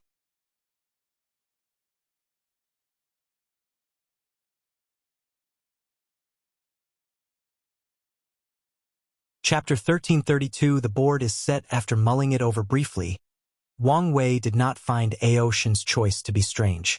Anyone with a bit of brain can see the situation of the innate demon gods. In the past, they represented one of the three paths: primordial, emperor, and heaven.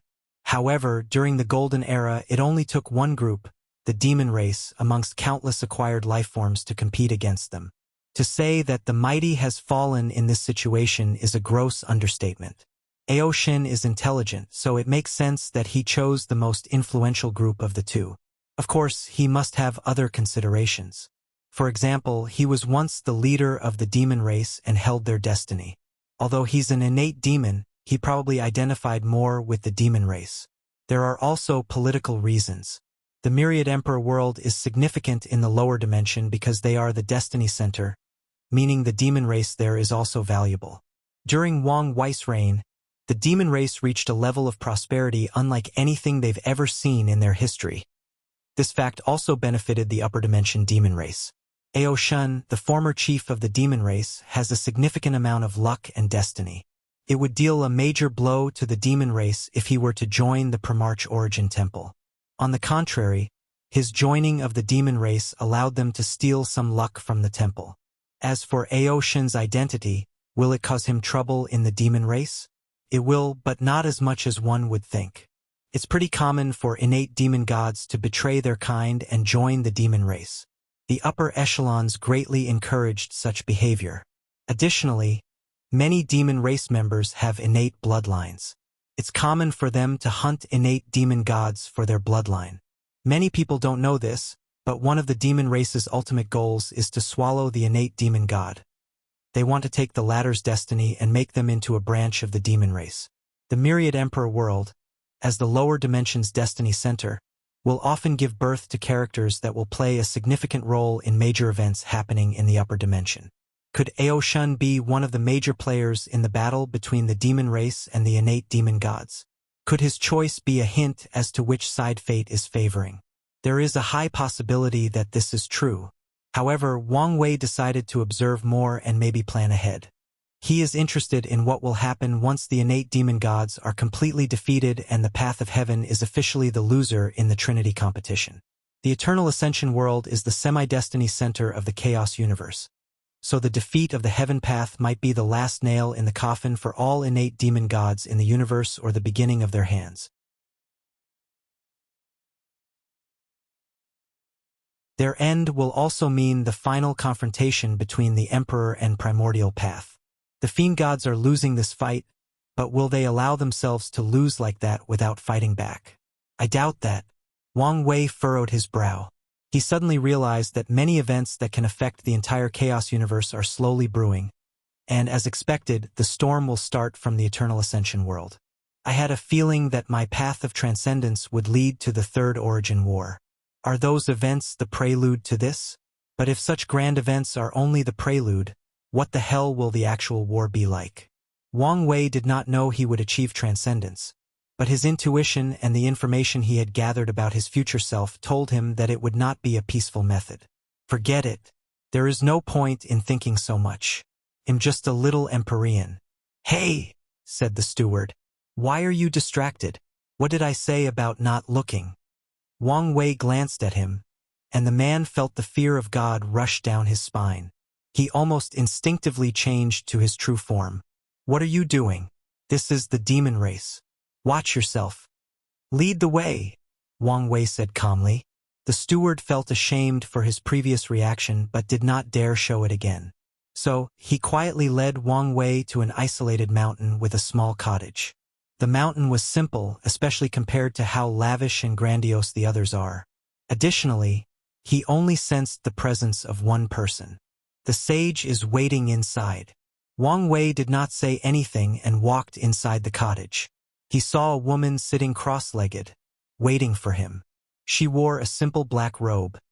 She was devastatingly beautiful, but for some reason, no one would immediately notice her beauty, and that's because of her strange presence. Her face was youthful and did not look over 25 years old, but her hair was all white and gray, like an old woman's. Her aura was ancient, and her all-white eyes were so profound that even someone with Wang Wei's willpower and soul was lost in them for a few seconds. This woman is not simple, Wang Wei thought. Of course, he had known this before. Anyone who can injure their existence to escape persecution from the two sons is ruthless, so how could they be simple? Furthermore, she was obviously a paragon and probably one of the best ones, but she did not participate in the ultimate taboo. That's another suspicious point. Senior. Wang Wei bowed. The Star Sage, also called Fan Sui, and with the title of All-Knowing Sage, a title she did not like, looked at Wang Wei. Heavenly Dao made a wise move to choose instead of Kong. This woman knows a lot, Wang Wei thought. He soon realized it would be odd for her not to know much. Thank you. Sit down, Fan Sui said. Did he give you a token? Let me see it. Wang Wei handed her the token, and she caressed it with her thumbs. She looked like she was reminiscing and had some other hidden emotions. What do you want to know? My parents, they disappeared. I want to know what happened to them. Fan Sui nodded. Her eyes glowed for a few seconds before she frowned. She raised her hand to summon a book and flipped through it page by page. Her information does not come from divination or any form of calculating the secrets of heaven and earth. Instead, she can directly access the archive/records of Heavenly Dao Wang Wei analyzed. If Wang Wei's way of gathering information falls into the category of Fate Dao, Fan Sui method is under Heaven Dao. Your father and mother should have ascended, but an anomaly occurred, Fan Sui said. Everything about them has disappeared. Their fate, destiny, and even causal link. I'm sorry, but I don't know what happened to them. I see. Wang Wei sighed. You're not surprised? It seemed you expected this. You could say that. Fan Sui nodded. I want to talk with you, but I can tell you're not in the best mood. So let's wait another time. She raised her hand to condense a second token before handing both to him. Return the original one to him, which is for you. You can come to see me if you have any problems in the future. Wang Wei was surprised. Based on how Miscellaneous reacted and a few things he read, he knew how valuable this token was. One of the ways the demon race makes an absurd amount of money is by selling these tokens. Many top powerhouses will sell most of their wealth to find certain secrets, especially those involving their or their lineage's future. Thank you, Senior. Wang Wei bowed politely and left soon afterward. The steward quietly guided him to the exit while Fan Sui calmly looked at him leave. All the pieces of this grand chessboard have been set, and now, it's time for the players to officially start making their moves. How can the demon race survive the upcoming era? Fan Sui muttered. Her eyes penetrated the distance, and saw a handsome coiled dragon with its eyes closed, deep in meditation. Ao Shin, the future of the demon race might lie on you. Don't disappoint me. Wang Wei returned to the Origin Seal continent, and Yen Hai's projection appeared. So? Wang Wei only shook his head. If even she cannot help you, that can only mean. Let's not talk about this, Wang Wei said. It was pointless to say anything else. Yen Hai patted his shoulder. I'm sorry, kid. If you need someone to talk with, I'm here. Thank you, ancestor. But I just want to be alone now. Wang Wei entered his room and sat on a cushion. He was deep in thought. Unbeknownst to him, someone was watching him from somewhere or someplace. Things have gotten a little out of control, so you need more pressure, said the voyeur. These people are not enough to prepare you for what's coming. Are you being a little too harsh? At least tell him, said another voice. It would defeat the purpose of pressuring him if I told him the truth. As long as he doesn't know it's me for sure, he'll be motivated to improve himself as swiftly as possible. The first voice responded. As for being harsh, you and I both know that we can reach such a level only by being ruthless to ourselves. If you find any errors, ads pop up, ads redirect, broken links, non-standard content, etc., please let us know, report, so we can fix it as soon as possible.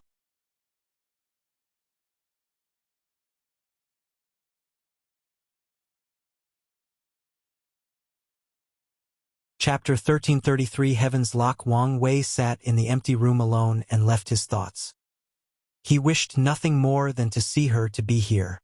Even if she did not say her word, her presence alone would have improved the situation. He sighed as he focused. There are two possible explanations for his parents' disciples, but he did not like any of them. The first is that his enemy took it, and the other is his future self. But regardless of the truth, he hated the sense of powerlessness he felt at the situation. He looked at his palm and clenched it. Paragon-level strength is not enough. In novels about the prehistoric era, there was a famous saying on Earth, which says that everyone is an ant in the eyes of these saints. This statement can now be applied to these transcending beings. Wang Wei looked in the distance, feeling a sense of urgency.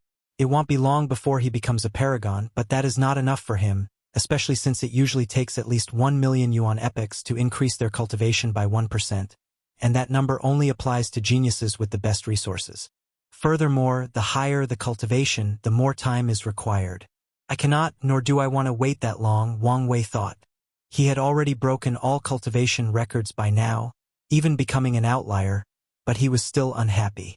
Destroying these parasites will grant me immense luck, destiny, and merit, allowing me to cultivate in the Paragon realm at record time, but it's still insufficient. I need to speed things further up.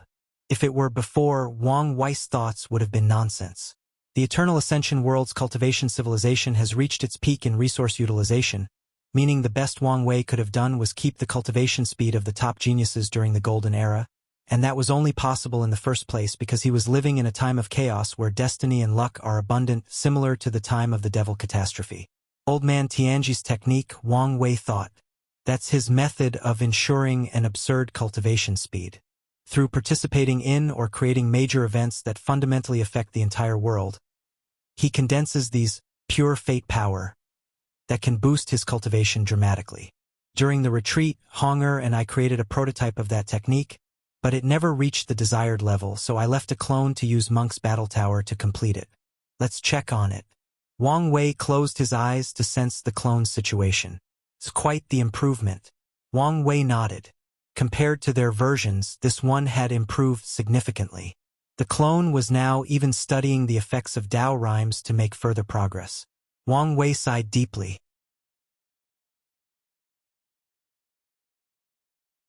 The current technique was only 50% as effective as the power he took from Old Man Tianji, but that power was billions of times less potent than the one the transcendent Old Man Tianji created to cultivate his people. Wang Wei shook his head to focus. He always knew he had a long way ahead of him, so he wouldn't let anything discourage him. Let's contact the team to deal with the upcoming changes in the world. Boom! Wang Wei's thoughts had just finished when something changed. He looked outside the continent and saw a grand vision that covered the entire world. There were purple clouds, purple chi coming from the east, golden lotus, Dao sounds, celestial and fortune beasts, and sages celebrating. This is, Wang Wei thought as he swiftly saw the source of these visions. Someone has become a paragon. No, not just that, but a boundless paragon. Moreover, they seem to be hiding in the lawless zone. Wang Wei saw a man with his body flowing with brilliant immortal light released from his body.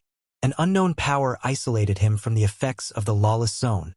The power also protected him to ensure he finished his final transformation. Why does he feel familiar? Wang Wei thought.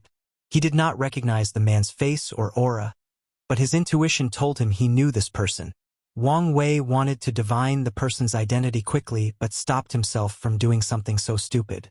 This person was under heavenly Dao's protection, and his actions could be considered an insult, resulting in severe backlash.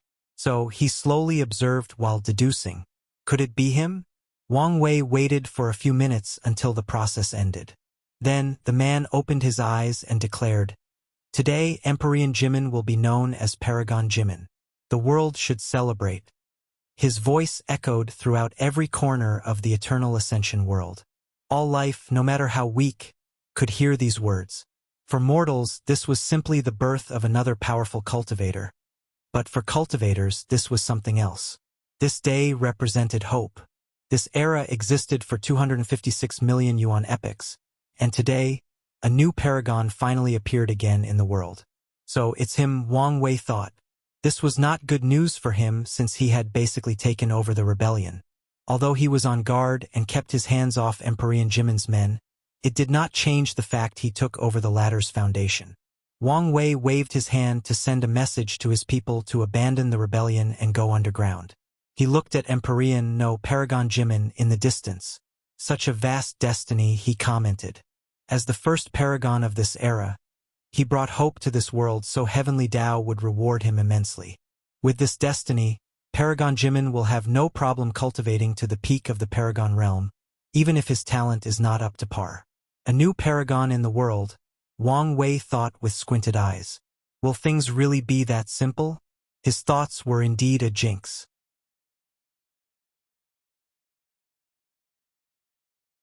Before the visions in the sky even ended, another one occurred. 5 bright moons manifested above heaven and earth, followed by 5 terrifying aura. 5 people stood in the heavens, looking above all sentient beings. One was a handsome young man with a black robe and green hair. He had a weird aura around him that constantly changed from young to old. Time Eater, Wang Wei thought. Time Eater looked coldly in Jimin's direction but did not immediately attack. Instead, he looked at the sky and said, "Activate." A white cover that resembled an eggshell appeared above the sky, covering the entire world.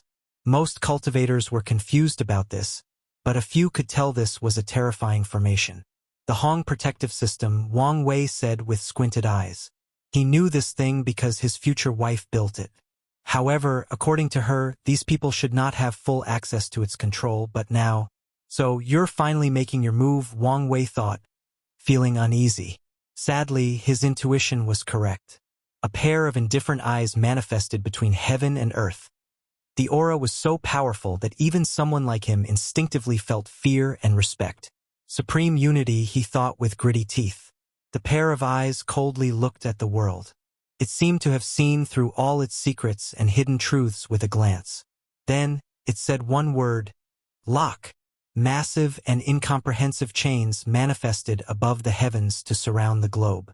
Amitba, said another voice, followed by a humongous golden palm heading for the chains. However, the pair of eyes remained indifferent. The 5 moons suddenly acted as they summoned their territory's luck condensing artifact and condensed the luck of the eternal ascension world. A mighty purple-white dragon manifested between heaven and earth before rushing into the sky. The dragon flew toward that golden palm and opened its mouth to fire the characters for exile. The golden palm resisted but only briefly before dissipating. Then, the chains completed their missions of imprisoning the world. So that's how it is, Wang Wei thought with gritted teeth. He needed to wait until Heavenly Tao was at its weakness or occupied for him to take action, and the best opportunity was for the celebration of a new paragon. With the birth of the new paragon, according to Heavenly Tao's codings, it would celebrate and also reward the paragons with blessings since the latter represented hope for the world. But this is also the best time for supreme unity to take action. More importantly, these people have entirely sided with supreme unity. The situation has genuinely changed beyond his expectations, but he remained calm. Wang Wei watched these moons enter the lawless zone. To be precise, for entered, and one stood at the entrance. They know that I've taken all the talents from the lawless zone. Wang Wei's eyes squinted. These people do not want a boundless paragon existing next to them, so they plan to besiege him.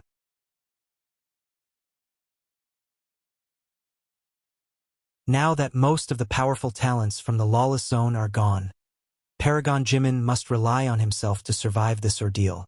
I can't let them succeed, but for now, I'm more worried about the effect of that Heaven's Lock. If you find any errors, ads pop up, ads redirect, broken links, non-standard content, etc., please let us know. Report so we can fix it as soon as possible.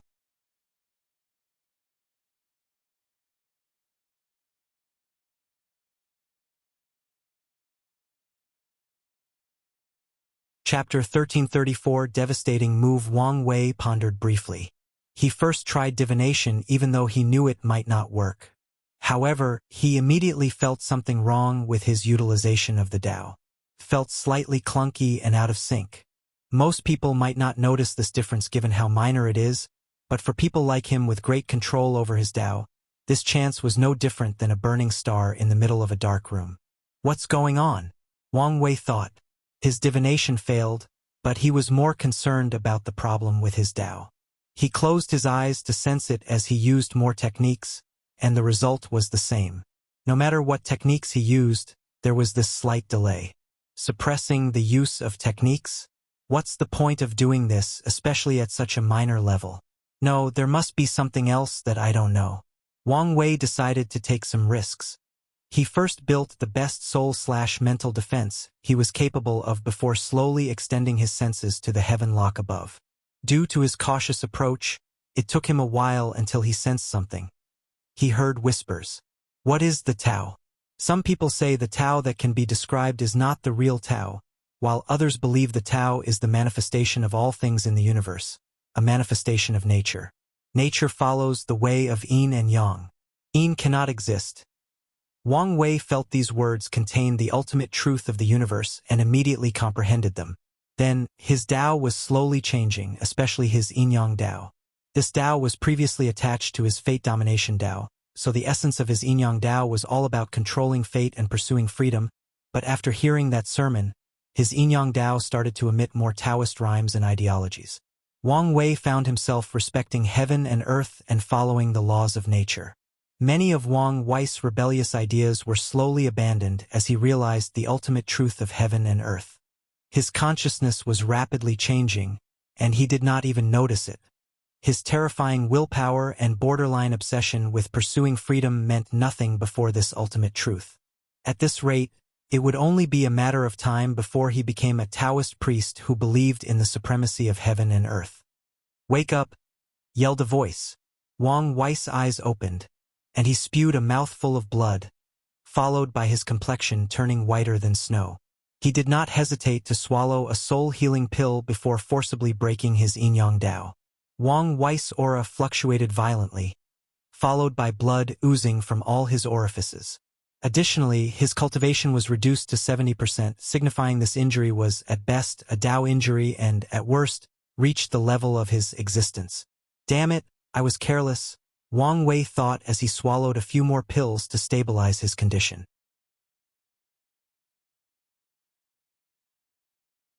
In the lower dimension, he realized his personality was being changed to better fit his role as a fate seed, so he sealed a clone into his sea of consciousness to monitor him.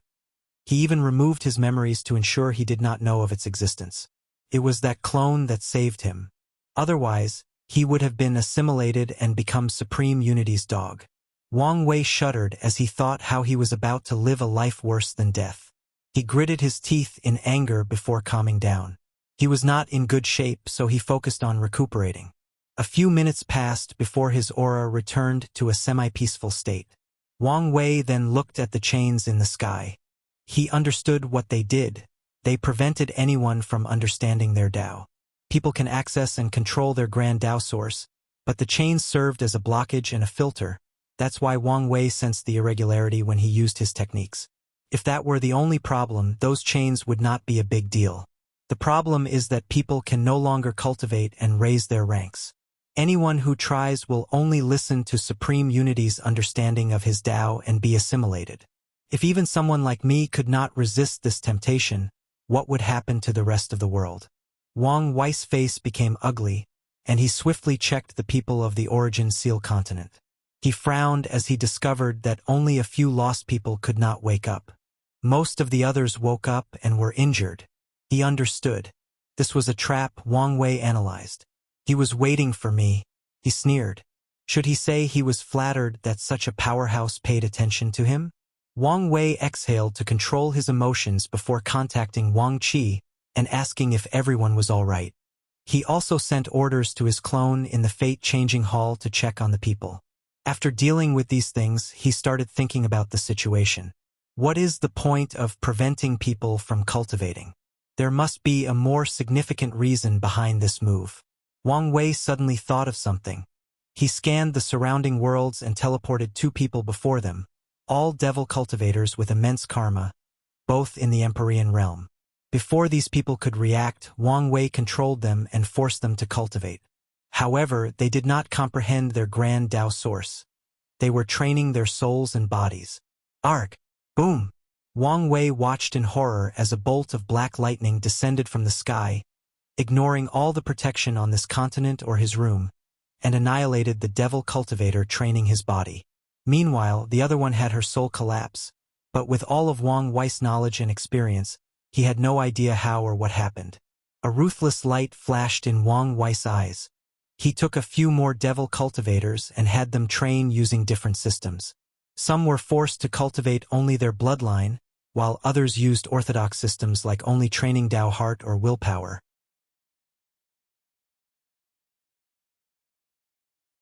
However, the result was the same: death. This world is now officially a cage. No one can improve no matter the approach, he muttered. However, he was extremely calm.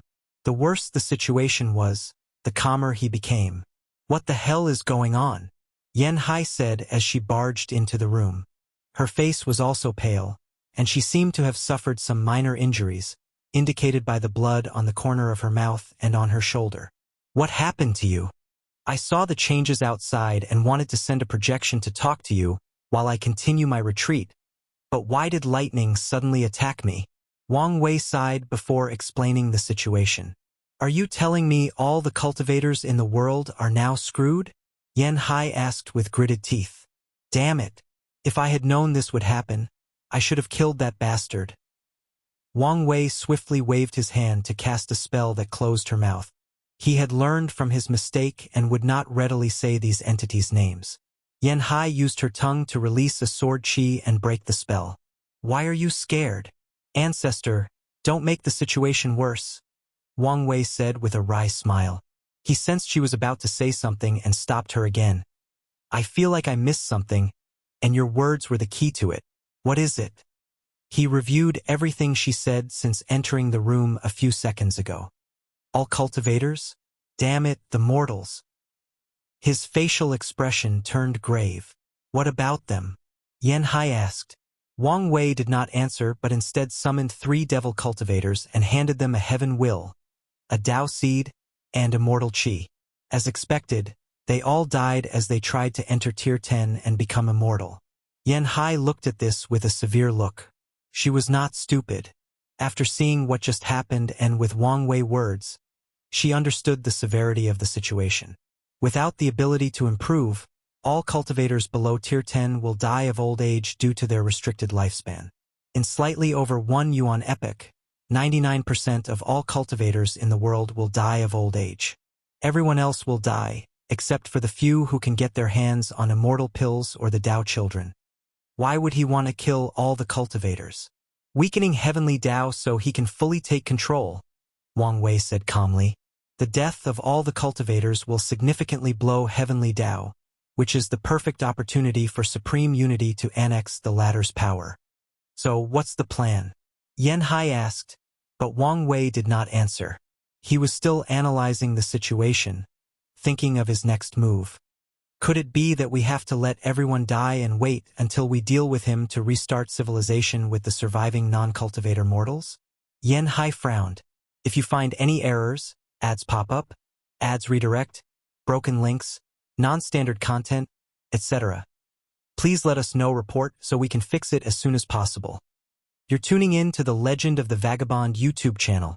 Don't forget to subscribe and join us on this journey to catch the most captivating stories.